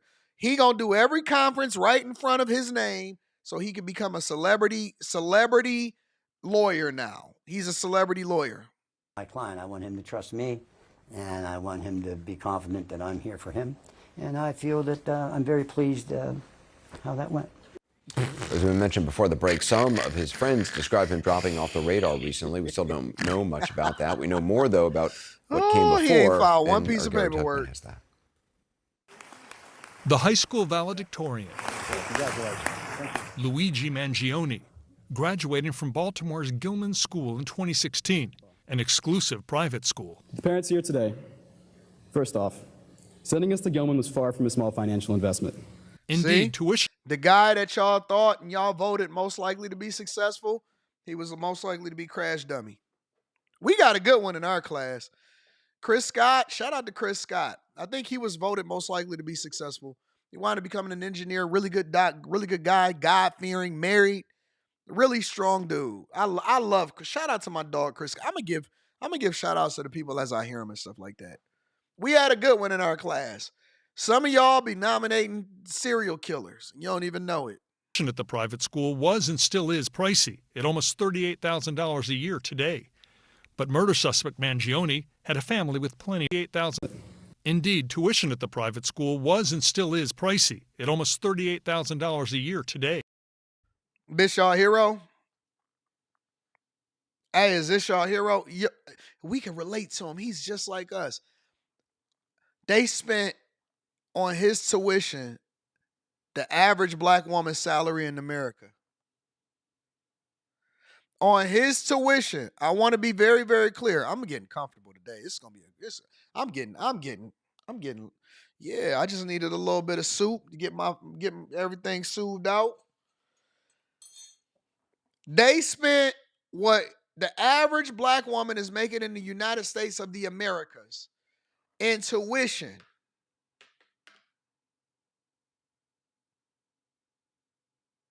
Per year.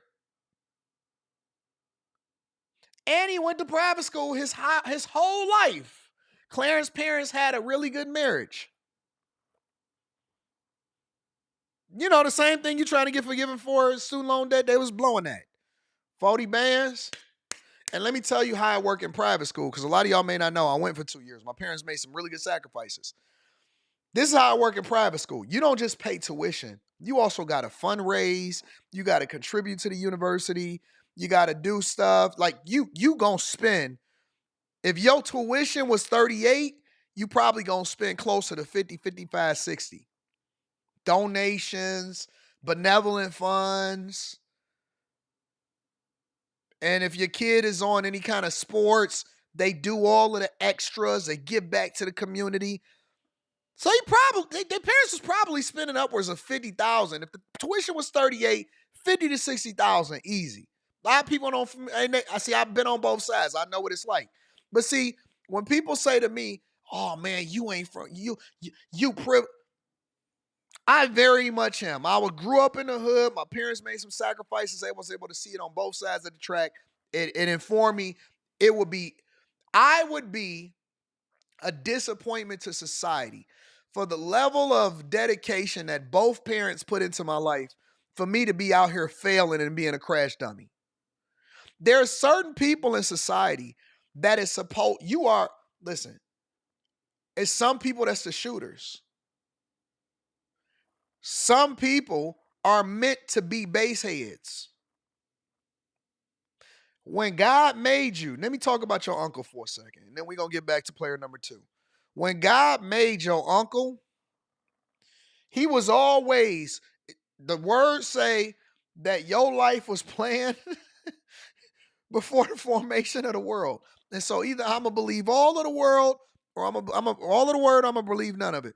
That means when I walk down the street and I give your uncle, and I say, hey, dance for him, Charlie. Dance for him, Charlie. And he say, nice like this. I wish that rain out for me. And he ain't got no front teeth right here. That's his destiny.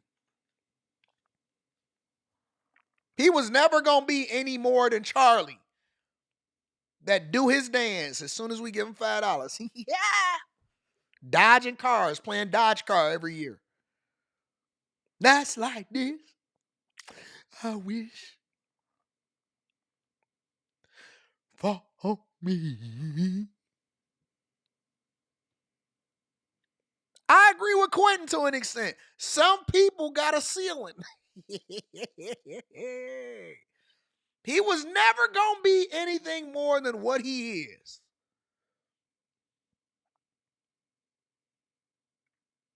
But for the special ones, the ones that got it all, they got the height, they got the looks, they got the intellect, they was born into the right family. Dog, do you know how you have to be? You are a chosen one. You are chosen. Dog, you got everything. You play soccer, you speak multiple languages, you got the IQ of Einstein, you're valedictorian, you just so happen to be born into a rich family. On top of that, you went and spent time in Hawaii, you got your passport, you got everything. You were an engineer. And this is the way that you decided to live your life. There are people for this. Have y'all ever seen like the movies where they be like, The Departed, for example, when he was talking to Leonardo DiCaprio and he was trying to get into the law enforcement and all of that stuff, and Mark Wahlberg and his boss was talking to him, he said, listen, yeah, I see it, but your father was an F up. You're trash. You was born into a garbage family. Either you can work with us or you can get up out of here because you just not going to be cut for what it is that this organization is looking for. He just told him straight up, listen, I know what you're trying to do. You're trying to change the trajectory of your family, but you're better off being an undercover agent because you was just born into the wrong family. You didn't hit the genetic lottery, big dog. Some people, you are the creme de la creme. You were born of privilege. You were groomed to take care of this world, and you could have possibly been the president of the United States of America, and you decided that you wanted to create a manifesto and get a 3D printed gun. You are the scum of the earth. I have empathy for Charlie. Every time I see Charlie dancing, I say, yeah, that's just Charlie. That's just Charlie. We ain't tripping off Charlie like dancing. Charlie's shoes are supposed to be patent leather, but they just leather now. Charlie, that's what Charlie do. He entertain people. He dodging between cars. Visitors don't understand him, but I know that Charlie gonna be dancing every single morning. I'm gonna give him $5. I know who Charlie is. Sometimes I give him 10. It's a disgrace for people that were meant to be successful to be anything but. I don't even like when people are average when I know that they should have been way out of there. And this is an honest to God truth. When I see people that were supposed to be awesome be average, or they say, oh, I didn't want it. I didn't want this. I just want to. It reminds me of when I see people that be like 6'9", 7 feet tall, and by default, people automatically ask them, and they be like, you play basketball? No, I'm just a gump. You ain't never played no sports? No, I just was walking like this my entire. I'm just tall for no reason. Nigga, you could have been 5'3" for. Nigga, get that up. What you doing? You telling me you tall for no reason? You just big? You just gumpy. You just got good hair for no reason. God, what is going on here? So you just giving out talent for no reason? Is this random? Or did their parents pray for it? Did they make him like this? What's going on? You just tall. You just there. You just a big guy. You're not rich.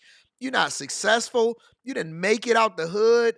You just big. You just big for no reason. You didn't even try out. You didn't pick up a ball. Disgust me. But murder suspect Mangione had a family with plenty of money. I was just stunned, shocked, couldn't believe it. Not who you would think of. I'm sorry, y'all. You know me. I get off on a tangent and I just go. That's what I do. I just go. I'm tangent king. At all. Thomas Moronic Jr. is an attorney who knows the family. Mangione family is one of the prominent families of Baltimore County. They own a lot of real estate. They own golf. Look at Doug. Look at Doug. Potential is overrated. You one of them, huh? You a player number 2 too? That's what I'm gonna start labeling y'all. For every last one of y'all that keep on saying that didn't meet your expectations of whatever it is that you were supposed to be done. You was a person that was supposed to change the trajectory of your family. You were supposed to take your family out of poverty and you messed up. I'm gonna start calling y'all player number 2.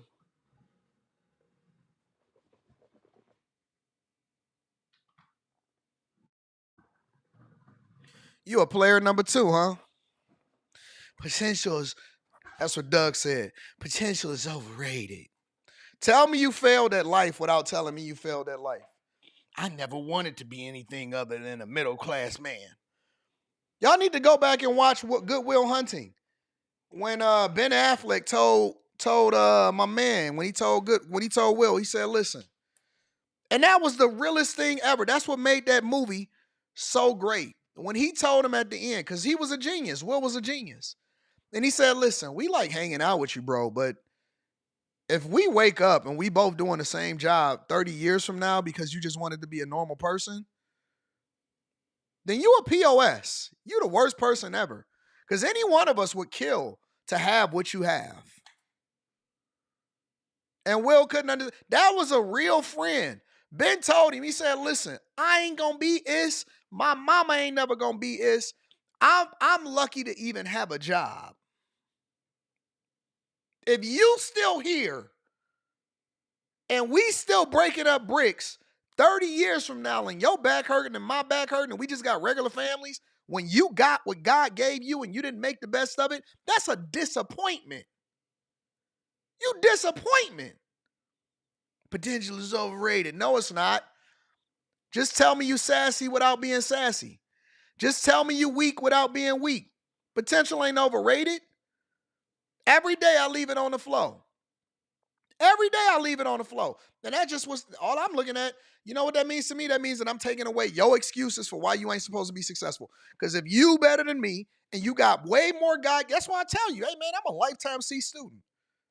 I'm a lifetime C student. If I got rich and I was able to do it without being illegal, if I was able to do it without getting illegal, and you smarter than me, you a failure in my eyes. I don't care how regular you are. That's how I look at it. Horses, they're just a very well-respected name. In this family picture, Luigi Mangione stands third from the left. Look at this dude. He is surrounded by his sisters. His father, Louis, and mother, Kathleen, are on the right. In the late 70s, the murder suspect's late grandfather, World War II veteran Nicholas Mangione Sr., and his late grandmother, Mary, started creating a business empire. The grandfather grew up in Baltimore's Little Italy neighborhood. He ended up buying 2 country clubs, started a nursing home company, and bought WCBM Radio, a well-known conservative talk station in Baltimore. Family members also run a family foundation that has nearly $4.5 million in assets, and were longtime benefactors of Loyola University, Maryland. The suspect's father today runs the family business. Jesus Christ. Attorney Moronic used to be a talk show host at the radio station owned by the family. Well, they donated money for the pools, the swimming center at Loyola University. It bears their name. That's a huge amount of donating to get that. Crazy. One of Luigi Mangione's cousins is a state legislator in Maryland. I am Delegate Nina Mangione for the record. Jesus Christ. Talk about being the worst person in the world. Y'all was celebrating him as the greatest. I look at him as probably you know how they just gave Trump the man of the year? He got to be the loser of the year. He got to be the loser of the year. Oh my God. Oh my God. Now the family got to change their whole last name. They did it all for you. They did it all for spoiled little you. Oh, poor little Luigi. Oh my God. They built the pool at Loyola University. They own the stations, the country clubs. They run the city. Jesus Christ. District 42A in Baltimore County. Republican delegate Nino Mangione introduced a bill earlier this year to bring back the death penalty in Maryland. I believe we need to send a strong signal to the most vicious of all criminals that if you take a life, that justice in turn will demand your life. The bill failed. Notably, New York State, where United Healthcare CEO Brian Thompson was killed. I don't even want to see no more. This got to be a series. Y'all said that they was going to make a movie of him, right? Remember when y'all said that they was going to make a movie of him? The movie got to be different than what y'all thought it was going to be. It's got to be different. If I made a movie about Luigi, it would be called Player Number 2. Netflix, come give me a deal, man. Make me a producer, bro. Netflix, come holler at your boy. Make me a producer. The documentary got to be called Player Number 2. Somebody in the chat says, I think that he changed his position once he got radicalized in college. Yeah, man, y'all better be careful sending y'all kids off to these indoctrination camps. Got to be called Player Number 2.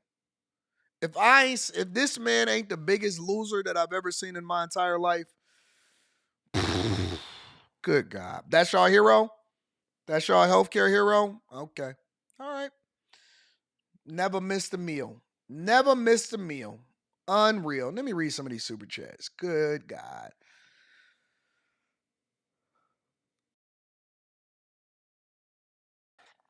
Mika says, Gavin podcast watching Angela Rye supporting Dems. Oh, my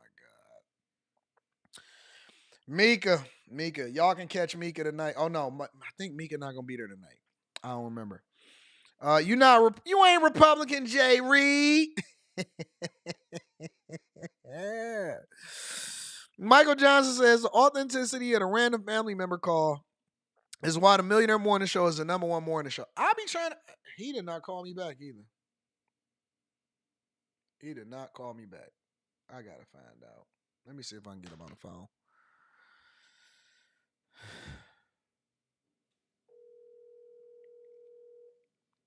Victor Williams says, for some reason, I did not get a notification that you were live and missed more than half the show. Yeah, I don't know what's going on with the tube. My boy Trump runs 500 companies worldwide. Killer. And don't take a salary either. He always be a crash out since a baby. Just happen to be smart and have resources. I will never think about voting Democrat again as long as they are pushing the trans agenda. It's the wildest agenda ever. Chris Honeyham says Luigi is the crash out of the year. Before you crash out, think about those in other seats. Yeah, you're going to embarrass your family. Darnell, Player Number 2, got to call it. What up, AD? A Venezuelan migrant unalived a little girl in Houston last week. Her name was Ivory Smith. It's crazy.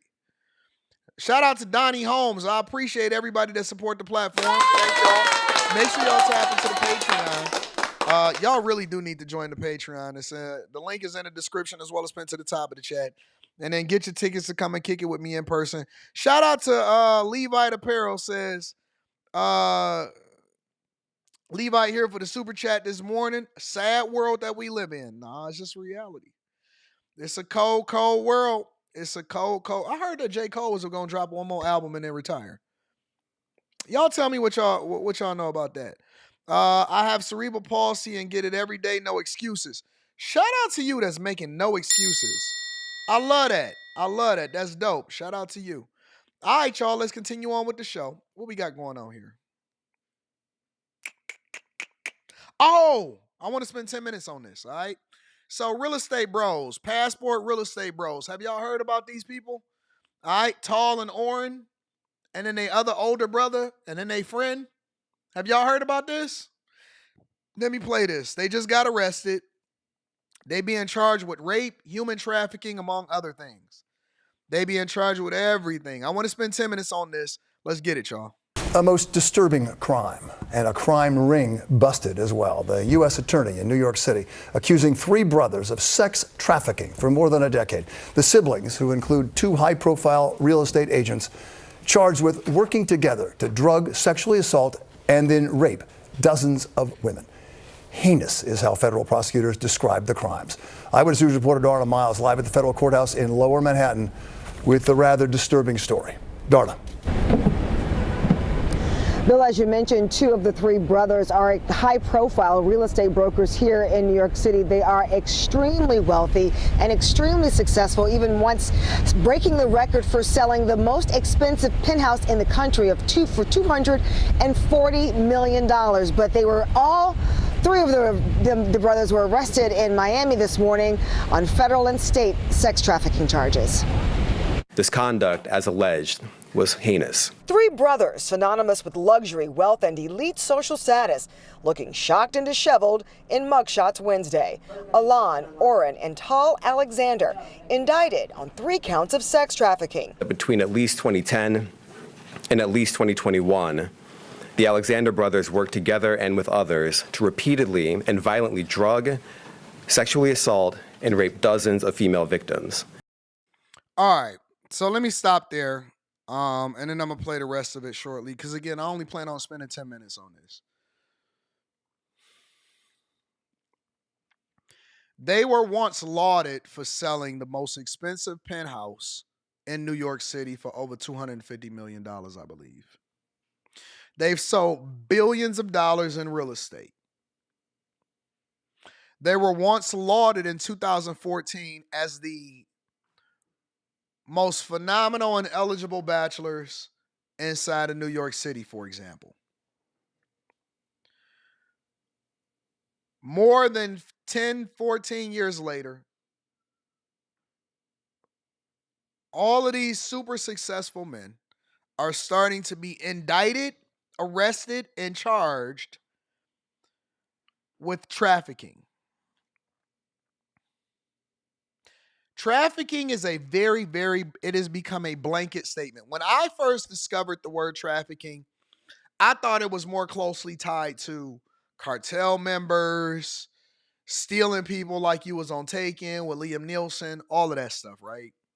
Now, they're basically applying it to anybody that takes people or flies people or buses people or drives people or go on a road trip or anything like that. If you come from out of state, so if you got an out-of-state relationship, beware. And I know that y'all only think that it applies to rich people, and rich people are the only ones that's going down. But if anybody is basically accusing you and you flew them across state lines, they can effectively charge you with human trafficking. Zerois, you're looking at it from a small man's perspective. You got a minimalist mindset, and I need you to think bigger. I need you to think larger. I need you to think much more in depth than that. Am I saying that what they did or what they're being accused of is false? I'm not. If women were assaulted, held against their will, told them to stop, and they didn't, then they should be prosecuted for that. What I am saying, though, is how did men and people, I expect it from women, but how did men become so feminized to where we by default automatically believe whatever it is that people are being accused of 10 years later from an alleged victim? Why don't we let it play out? How come we are not letting the evidence present itself? But when did we become a part of the Me Too movement? When did we become a part of the Me Too movement? Why are we not being open-minded enough to let the Justice Department do their job, let the evidence present itself, and then make an informed decision afterwards? Why do we support and why are we advocating for the tearing down of other men by default without even having all of the information, and the only thing that they can do is say something? When did we become so weak like that? When did we become feminists?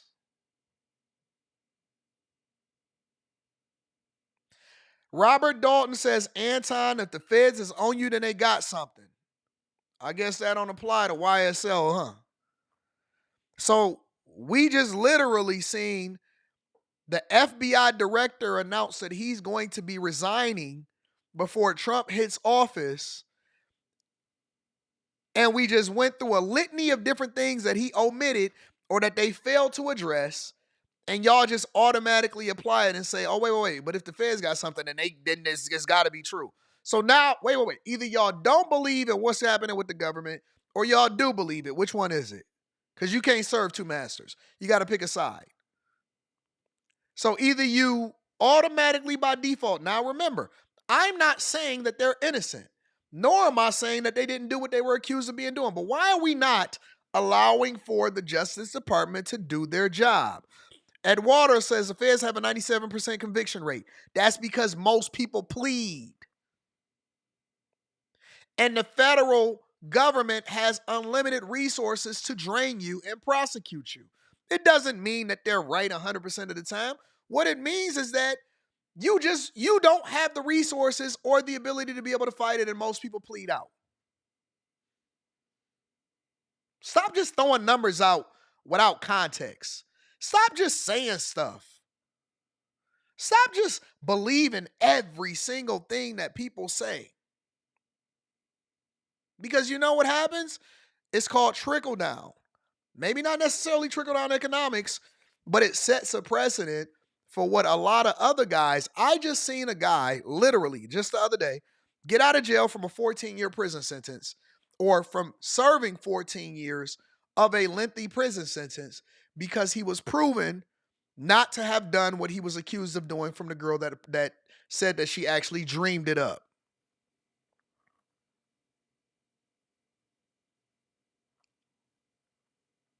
I started at Douglas Elliman in summer of 2008. So it's been a long time, and I rised in the ranks. Oren and Tal are billion-dollar New York City real estate brokers. Alon, an executive at a family-owned security firm. But prosecutors called them sadistic in court filings, saying the brothers have a history of serial sexual violence, unrelenting when their victims said no or stop. Others screamed. The victims restrained or held down while being raped, describing the incidents as aggressive and violent. For years, the Alexander brothers, sometimes with others, also arranged domestic this guy and been getting a lot of camera time lately, him in particular. international trips to carry out their sex trafficking scheme. The federal detention memo also says multiple women described being terrified that the Alexander brothers were going to hurt or even kill them. These victims' only goal in that moment became to survive. These women were not cared for in any way at any point in the process. And as they gained more prominence in the real estate industry, the indictment says Oren and Tal exchanged text messages to cover their tracks. Oren writing, "Start to think about reputation you want out there. We are on top of the game, and only thing can bring us down is some expletive describing women." There's some B complaining. Women complaining. Tal responds, "Understood. Did someone complain?" So is that an admission of guilt? Because if that's all you got in the text message from a guy that said, hey man, let's focus on what our reputation is. Because the only thing that can bring us down is some hoes that's complaining. And he said, oh, cool, that's understood. What, somebody is complaining? That's not an admission of guilt. That does not mean anything whatsoever. But I seen people that took this and they said, oh man, they must be guilty. Oh man, they must be guilty. They very well could be guilty as charged. They could 100% be guilty as charged. 100%. But me, personally, I got to see the evidence. I want to see the case first, and I want to see exactly what the case is against them before automatically saying that they are or they aren't. I am willing to let it play out and see what happens instead of just by default wanting people or wishing for somebody's downfall or to automatically believe people. And it ain't even about not believing women. It's just not believing people. I think that people lie all the time. And when you're talking about dudes that's worth hundreds of millions of dollars, you telling me there isn't an incentive behind that? We'll see. We'll see. I'm going to stay on top of it. I'm going to stay on top of it. Now, again, all three of those brothers are being held in custody in Florida. Two are in state custody because some of these federal charges align with state charges down there. A third is in federal custody. The federal prosecutor here in New York City is working with those local officials to bring them back to the Southern District of New York. They say that they are extremely dangerous and are asking for them not to be released on bail. An attorney for the brothers said no comment. Somebody says, Anton, be real. He typed in all caps. If I told you to focus on all your dealings, you wouldn't reply, okay. You'd say, N-word, I am focused. First of all, I don't talk like that in the text message. Secondly, I don't even like texting like that. And third, if it was somebody close to me and they said, hey man, the only thing that can bring you down is A, B, and C, and D, and I'd be like, you know what? That's true. Like, how can you tell somebody how to reply in a text message? Y'all, oh, where is the testosterone? What is in this stuff? Is there something in this? Let me see something. Ain't no label on that.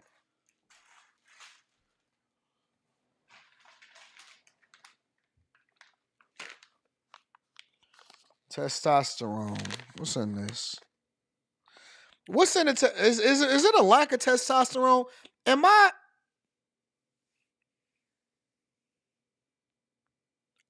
off? Did I miss something?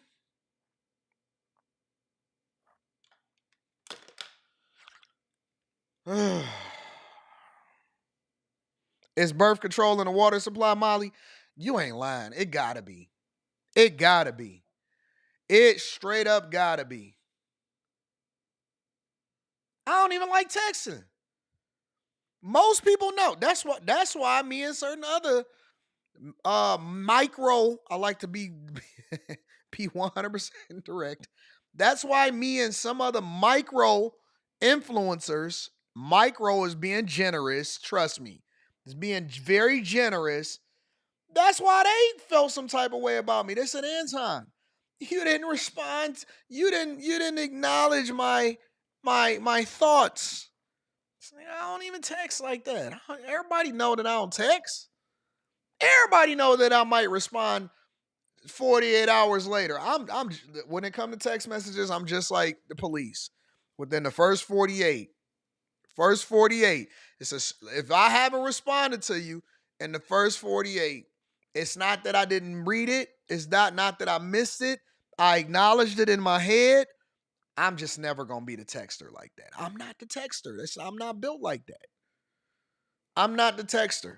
If you want to get in touch with me, get in contact with me. Anton, hey, Anton, hit me up. I'm a talker. Like, I prefer for us to talk in person. I might say, depending on how far you are away, hey, man, come kick it with me in person. I'm not about to be texting you back and forth. Ha ha, laughing emoji. I'm going to hit you with one word. I'm a one-word texter. Hey, I'm on my way. Bet. What you got up today? Cooling? Chilling? If I really like you, I'm going to hit you with two words. Slow motion. Hey, man, I'm thinking about getting into something today. What's popping? Hit me. I'm not about to be sitting here texting back and forth with you, man. I got a lot of stuff going on right now. All that is to me is evidence. That's evidence. Your car, no. Hey, your car. Me and you, we got text for days. Your car be hitting me off with stuff and he be hitting me up. I love your car. That's my guy. I see it. I promise to God I see it. I see it though. You're going to see it in the results of what it is that I got going on and what I'm doing. I see it. I see it. Me and Molly.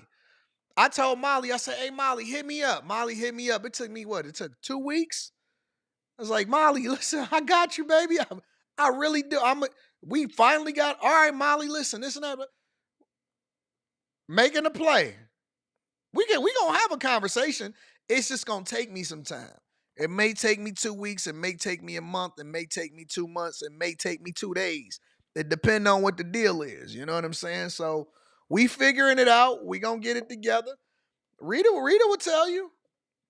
Even when it come to business and stuff, when it come to these shows and stuff that I be doing and all of that, they be like, they be doing group chats.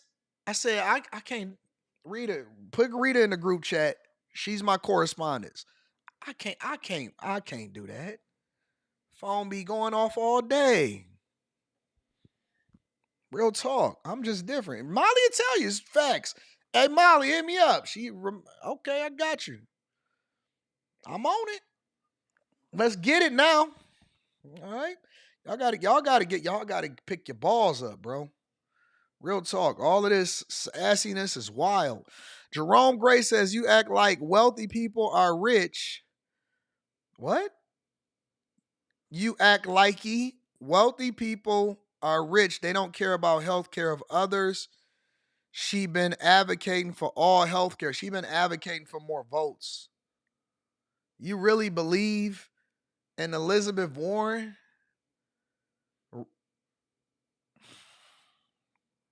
Y'all love Elizabeth Warren, huh? Elizabeth Warren is your hero? Y'all didn't even like white people last year. Jay Hunter Lee says, when men's name is cleared from accusations like this, it should be criminal charges on the women who made that. I 100% agree. Janice says, y'all better stop flying out these 3-0 flows. Facts. That's how they getting these trafficking charges. It is. That's exactly. But you know what I see guys say? They say, hey man, we just got to get our passport and do it overseas now. Janice, what up, Janice? I appreciate you, baby. Sister, shout out to my girl, sister. Mr. AD, your soliloquy about our competitors wanting our spot makes me question the validity of the accusations of these men, innocent until proven. That's what I'm standing on, sis. I'm 100% on that wave. Innocent until proven guilty. Event arises and says everything is illegal nowadays. It's just a matter of if you crash out or if they want to get you or not. I'm a proud square. That is a fact. I 100% agree with that. Presidential says, I know a bunch of those fake independent Dems lying to themselves. The Railman Show 2.0, it all went bad minus the morning prayer. No, I told God to word my mouth, so everything I'm saying is divine. Every day you say something that stings or is a gut punch, I thank you because I want it better for myself. We own it. We own it. Michael Mitchell Jr., Anton, what hoodie size you wear? Sending you something, big dog. Large all day. We not doing, we don't do homosexual gear. We do large, you know what I'm saying? Anyway, so make sure y'all hit a like for the algorithm, subscribe to the channel with turn on your notifications. Let's head over to Chicago, y'all. So we know that Chicago is ground zero. We also understand that Chicago Red is catching a wave. They catching a movement. I can't wait to get back in the studio. I'm going to have all kind of people on the platform telling you and talking about the things that they got going on. But Chicago is ground zero right now. And I predicted this. I predicted that Chicago was going to be held accountable and had to come to the front of the congregation sooner rather than later. I said it. I predicted it. I said that it was going to happen, that it was going to come to pass. People didn't believe me. I said, man, I'm telling you, look, bro. This was over a year ago, a year and a half. I said, Brandon Johnson in office, Chicago going to be in the spotlight for the wrong reasons for this next 4 to 6 years. For the next 4 to 6 years, Chicago is going to be at the front of the congregation. Y'all said, oh, no, you just hating. Stop reporting on Chicago. I said, I ain't never going to stop reporting on Chicago because Chicago is going to be ground zero. And sure enough, Tom Holman came in with size 17 shoes, And Chicago Red is holding him accountable and they not letting up. And I know he hate going to city council meetings, but let's get to it. And today, incoming Border Czar Tom Homan is set to meet with New York City Mayor Eric Adams to discuss how the incoming Trump administration plans to execute its deportation plans in the sanctuary city. And I also want to say that I was one of the very, very, very, very, very first people to ever support Chicago Red. When they had nobody that was highlighting them, nobody that was giving them any love, nobody that was giving them their platform, I was on here saying, hey, man, get in contact with that person. Bring them up here. Let's talk to them. When nobody was showing them love, I had been showing the Chicago Red people and the people that had been getting down and holding Brandon Johnson accountable, I had been giving them all kind of visibility and rocking out with them for a long time. Let me just say that. A lot of people don't like to give me my credit, but now that the national news is starting to catch on and all of that other stuff, now people want to try to act like, oh no, Chicago Red. You wasn't saying no Chicago Red. You was trying to keep Chicago blue. You was voting for Lori Lightfoot. But Homan also has his eyes on another sanctuary city, declaring Chicago ground zero for the Trump administration's immigration crackdown. And some Chicago residents seem to be ready for change. Mayor Brandon Johnson, you took an oath to uphold the Constitution. Or when you took an oath, was it only intended to fight for the 10th and 14th Amendments regarding illegal aliens? We don't want illegals in our community. We don't want migrants terrorizing our own people. And to have y'all sit up here and say, we have to accept $70 million being given to them when you got black people who are already struggling and need help, it is a disgrace. Andre Smith is a former Democratic Illinois State House candidate and the founder of Chicago Against Violence. And he joins me now. Andre, good morning to you. So Tom Homan gave us a window into what to expect. He says come January 21st, there will be ICE agents in Chicago looking for gang members and criminals. If Mayor Brandon Johnson impedes those efforts, we don't mind. We don't care if they zesty. What you do inside of your bedroom is your business, all right? We only care about whether or not you align with our goals. You could be as zesty as you want to be. Just don't try to put it on our children, you know what I'm saying? Do your thing. Prosecuted. How do you think residents in Chicago feel about that? Well, good morning. As Chicagoans, we should be celebrating the season of joy, hope, and love. Yet, under our tree, we find neglect, disappointment. He is reading from a script. Come on, big dog. Andre Smith, come on, big dog. That's it. Look at his resume. Andre Smith, former Illinois State House candidate. Listen, let me give y'all a little bit of insight on what happens when you get on these national platforms. They do some research. They say, hey, we got this as your bio. Is this cool or do you want it to be something different? And then a lot of people change it. They be like, no, make me former Illinois State House candidate. What? And he reading from a script. Come on, big dog. You got to do better than that. You're on national TV. You gotta execute, bruh. Don't be weak.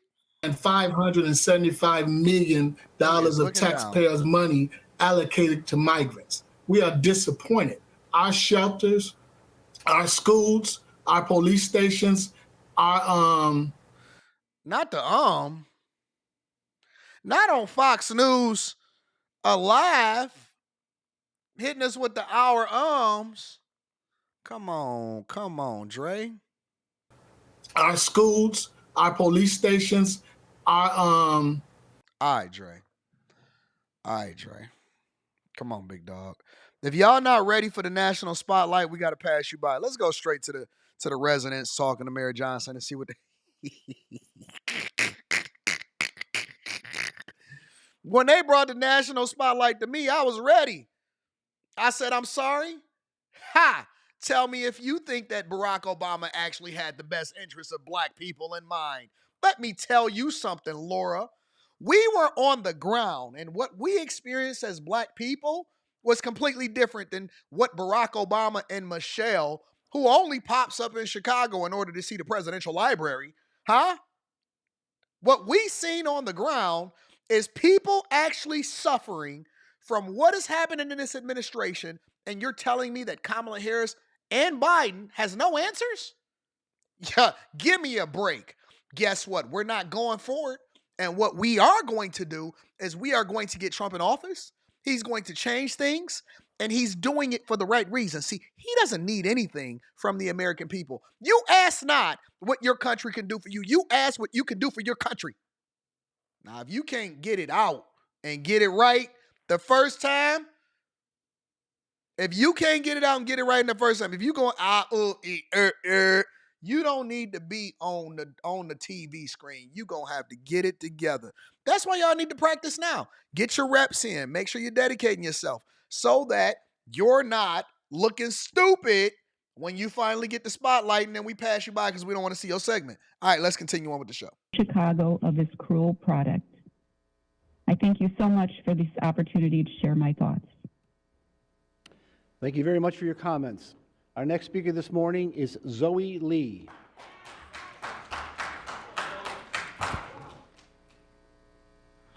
Zoe out there cook. State your name. I, Brandon Johnson. Do solemnly swear. Do solemnly swear. That I will support the Constitution of the United States. That I will support the Constitution of the United States. And the Constitution of the State of Illinois. And the Constitution of the State of Illinois. For nearly 2 years, the city of Chicago has refused to resolve a case that blatantly violates the 5th and 14th Amendment. Instead, they have continued to commit federal law violations and support fraudulent documents filed by City of Chicago attorney Bradley Wilson. Ironically, the city is prioritizing settling cases against the police, even in instances where individuals shot at officers first, while disregarding clear constitutional and legal breaches in this matter. Democrats love to accuse Trump and Republicans of corruption and constitutional violations. Yet, under their leadership in Chicago, black families like mine face the same abuses: constitutional rights ignored, fraudulent actions covered up, and public corruption left unchecked. Mayor Brandon Johnson, you took an oath to uphold the Constitution. Or when you took an oath, was it only intended to fight for the 10th and 14th Amendments regarding illegal aliens? You're paying for votes to pass the budget. Everything about this body and administration is unconstitutional. I keep coming here. You know I've been coming here for 2 years. I don't have to tell you about my case anymore because you know about my case. Mary Richardson Lara, you know about my case too. And you also took an oath. All of y'all took an oath. Y'all are straight violating the U.S. Constitution, but y'all sit and talk about how Trump is so unconstitutional and how he's going to overturn the government and he's going to do all this. But I've been coming here for 2 years. This is the Democratic Party. This ain't Trump. This ain't Matt Gaetz. We come from the federal level to the state level, to Governor Pritzker, to Kwame Raoul that we cannot find, who's the Attorney General, to you guys fighting for some illegal aliens who haven't put a dime in this country when my mother has a building that the city of Chicago Buildings Department demolished because this disgrace alderman over there, 17th Ward David Moore, didn't do his duty as an alderman. This falls on you. Talk to him. It falls on you. You're the mayor this time. What was the purpose of you raising your right hand? What was the purpose of that? That's crazy. You are in violation of the Constitution, the U.S. Constitution, the law of the land, the supreme law of the land. That's true. That's why we're a republic. That's crazy. And she let it be known, talk your talk, and then just walked off on him. Look away and walk off. And it's true. It's absolutely true. But let me tell you what the problem is. Let me tell you what the problem is with this. And this is facts. You want to know how I know or why? Let me revise that. Strike that from the record. Do you want to know how I or why I believe that not only are most of the aldermen corrupt, in the words of Slimmy, but why I also believe that both the mayor and the governor is corrupt? Want to know why I believe that? It's very simple. And this is what God has given me. God has given me the gift of foresight, insight, and discernment. Foresight, insight, and discernment. And he also giving me the gift of the bag. You know what I'm saying? So I know how to find the money, and I know where the money works in all situations. And when you combine all of those talents that God has given me, I utilize them effectively. And this is how I know that this administration is corrupt and they don't care. Want to know? I'll tell you how.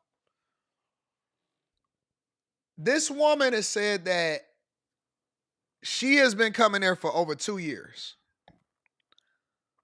Since 2022, she has been coming there for over 2 years, asking for help, pleading with the city, holding them accountable, letting them know that they see them and that they're not hiding from anybody. They can clearly see what the agenda is. One thing I learned about people, especially people in position and people in power, is that when they are benefiting financially from something, it all falls on deaf ears. I'm compassionate to your situation if it's not about money. Now, I could be winning, I could be successful financially, but if it's not about money per se, then I'm always going to be mindful. It's going to bother me. I'm going to, right or wrong, be in crash out mode. And when I say crash out mode, this is much different than player number 2 over there, Luigi. I'm talking about it really resonating with me, what happens with people.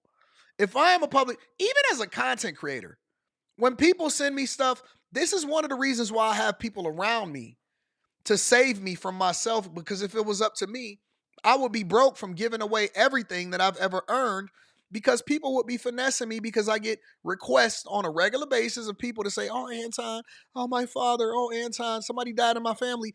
And I be paying for funerals and paying people rent that say that they about to get evicted. They probably lying to me or nothing. I don't be checking.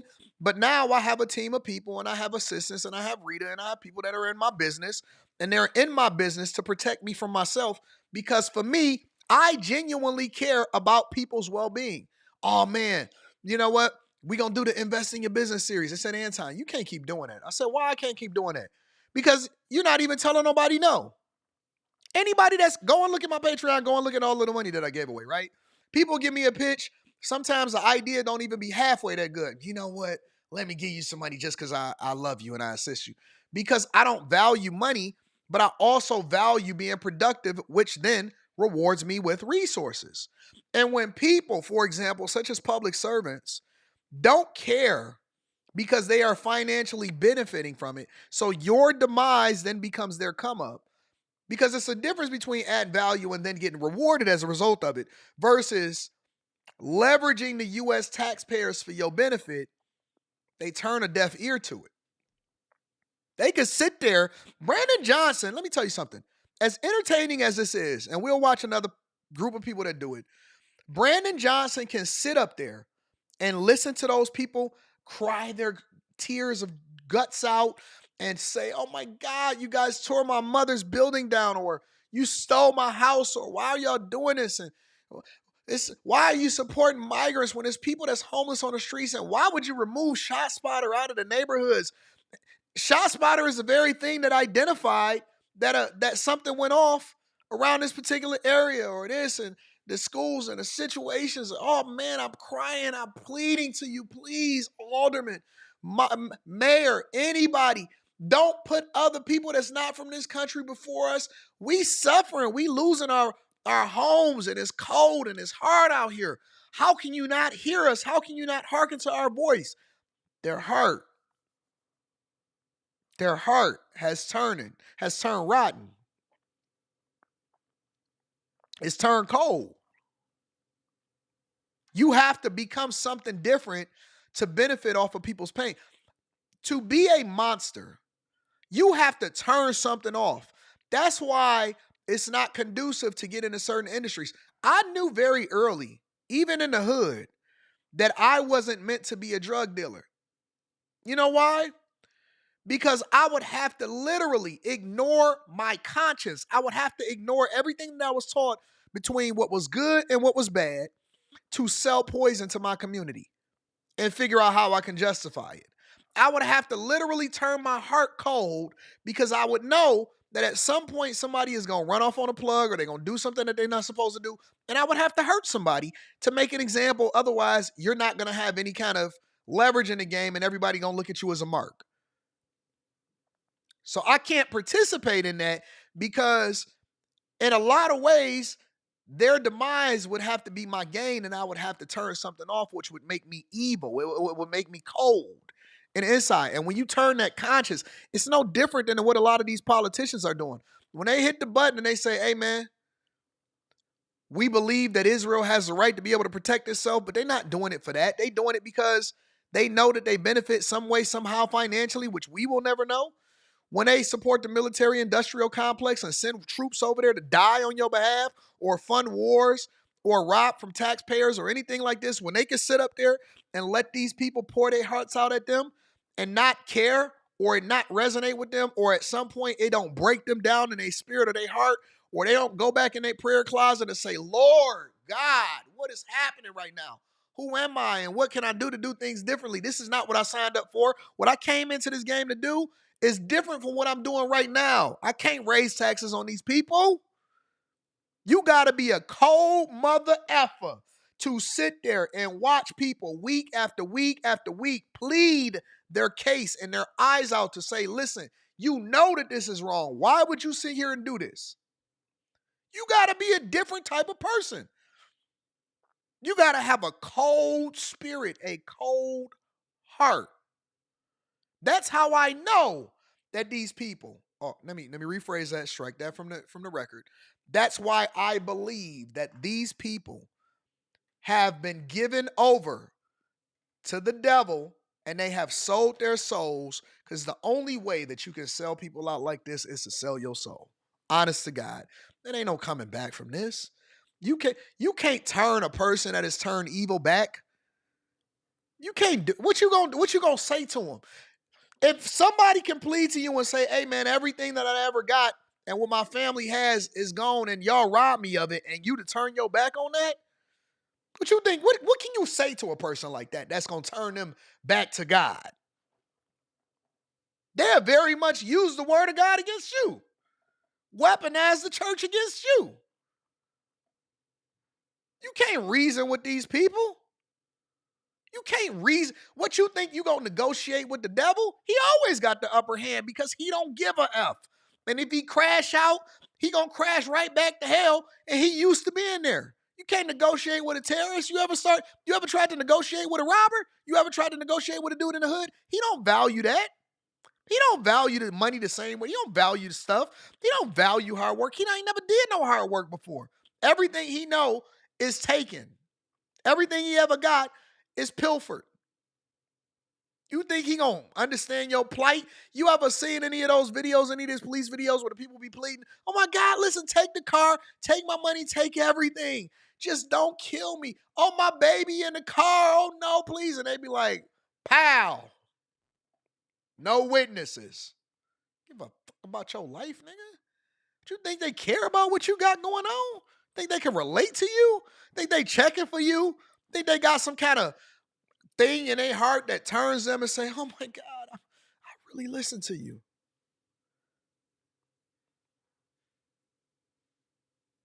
You think that switch is there for look, for show? You ever seen a carjacking? You ever seen a drive-by shooting? You ever seen them shoot somebody else's house up? You think that these people is going to negotiate with you? These are spawn of Satan. Can't negotiate with somebody who got demonic powers and devils running all through their life. They're not turning their life over for you. That's the same thing that these politicians are. They just doing it, looking you straight in your eye, knowing that you can't do nothing about it. And do something. Thank you very much for your comments. I apologize. I'm not that far removed. I'm working on being a better person. I shouldn't use that word. You're right. And they're going to say thank you for your comments. Now, before you get offended and try to stop me from saying what I'm going to say, you're a biblical person, so you say, just like I am. The Bible speaks of stupidity. The Bible says that the children of Israel were a stupid, stubborn, stiff-necked people. That was the reason why they couldn't get out the wilderness. That's correct. Said none of y'all gonna see the land of milk and honey. All of y'all gonna die off before you see the land of milk and honey. Your kids is gonna have to see it. The stupidity of this administration, the stupidity of this administration to think that we don't know any better than to know that you all are going to pass that budget. With all those tax increases. 68 million to be exact. The stupidity to think that we don't know that you all could have corrected this stuff a long time ago. The stupidity to think that you all could come with this type of cut, this type of recommendation, and not come with the true accounting of how much money was spent on these illegals. Well, they know. You all have yet to be transparent with that. That's the biggest financial downfall of the city. Yet, there has not been any type of audit, any type of financial accounting. They know where the money is. What are they going to audit? Immigration. Audit what? It is stupidity of this administration to think that we did not know the other day at the budget meeting when they had the law department here, that key members of the law department that sit in here every day, like that Levine, like that other one with the glasses, to think, Mary Richardson, Lori, that you really could make us try to think that the city and the county are so different, so separate, that they don't intertwine with one another, especially when it comes to public corruption. For you to insult people like that. For you all to think that we believe that you did an 800 survey of voters that made you all step back and look at what you were voting on when we stood at this mic. And I told you that if you voted wrong for money, we was coming for them seats. That's where it came from. Not from no fake 800 people. So now, we're going to continue with what we started. Make you famous Friday. Until you all get it through your thick heads that we not playing. Afro Elite pulled the name yesterday for Michelle Harris. And she can sit there and rock like she don't hear it, but everybody knows when you hear your name, it triggers something inside of you. It does. Tune in, 6 o'clock on Zoe Lee, Leigh, YouTube. We're going to make you famous, Alderwoman Michelle Harris. Talk to them. I like these people. I'm rocking. I'm shy. I'm rocking with Chicago Flip Red. I'm rocking with them. I like them. Them is my peoples over there. Those are my people. Those are my brothers and my sisters from another mother. Shout out to BY says, you're good. I am, my friend. Double Jeopardy in the building says, Holman pulling up on the ops in their own hood. Holman just aligning with the people that's in Chicago that's doing the work. I seen somebody in the chat say, they not going to do nothing. These are people that's on the ground every single day. Didn't you see them say they was there for the last 2 years? For the last 2 years? No, I don't have nothing to say about my people over in the chat. Darius Davenport says, do you have a date for the next meetup? It's going to be early next year. Early next year.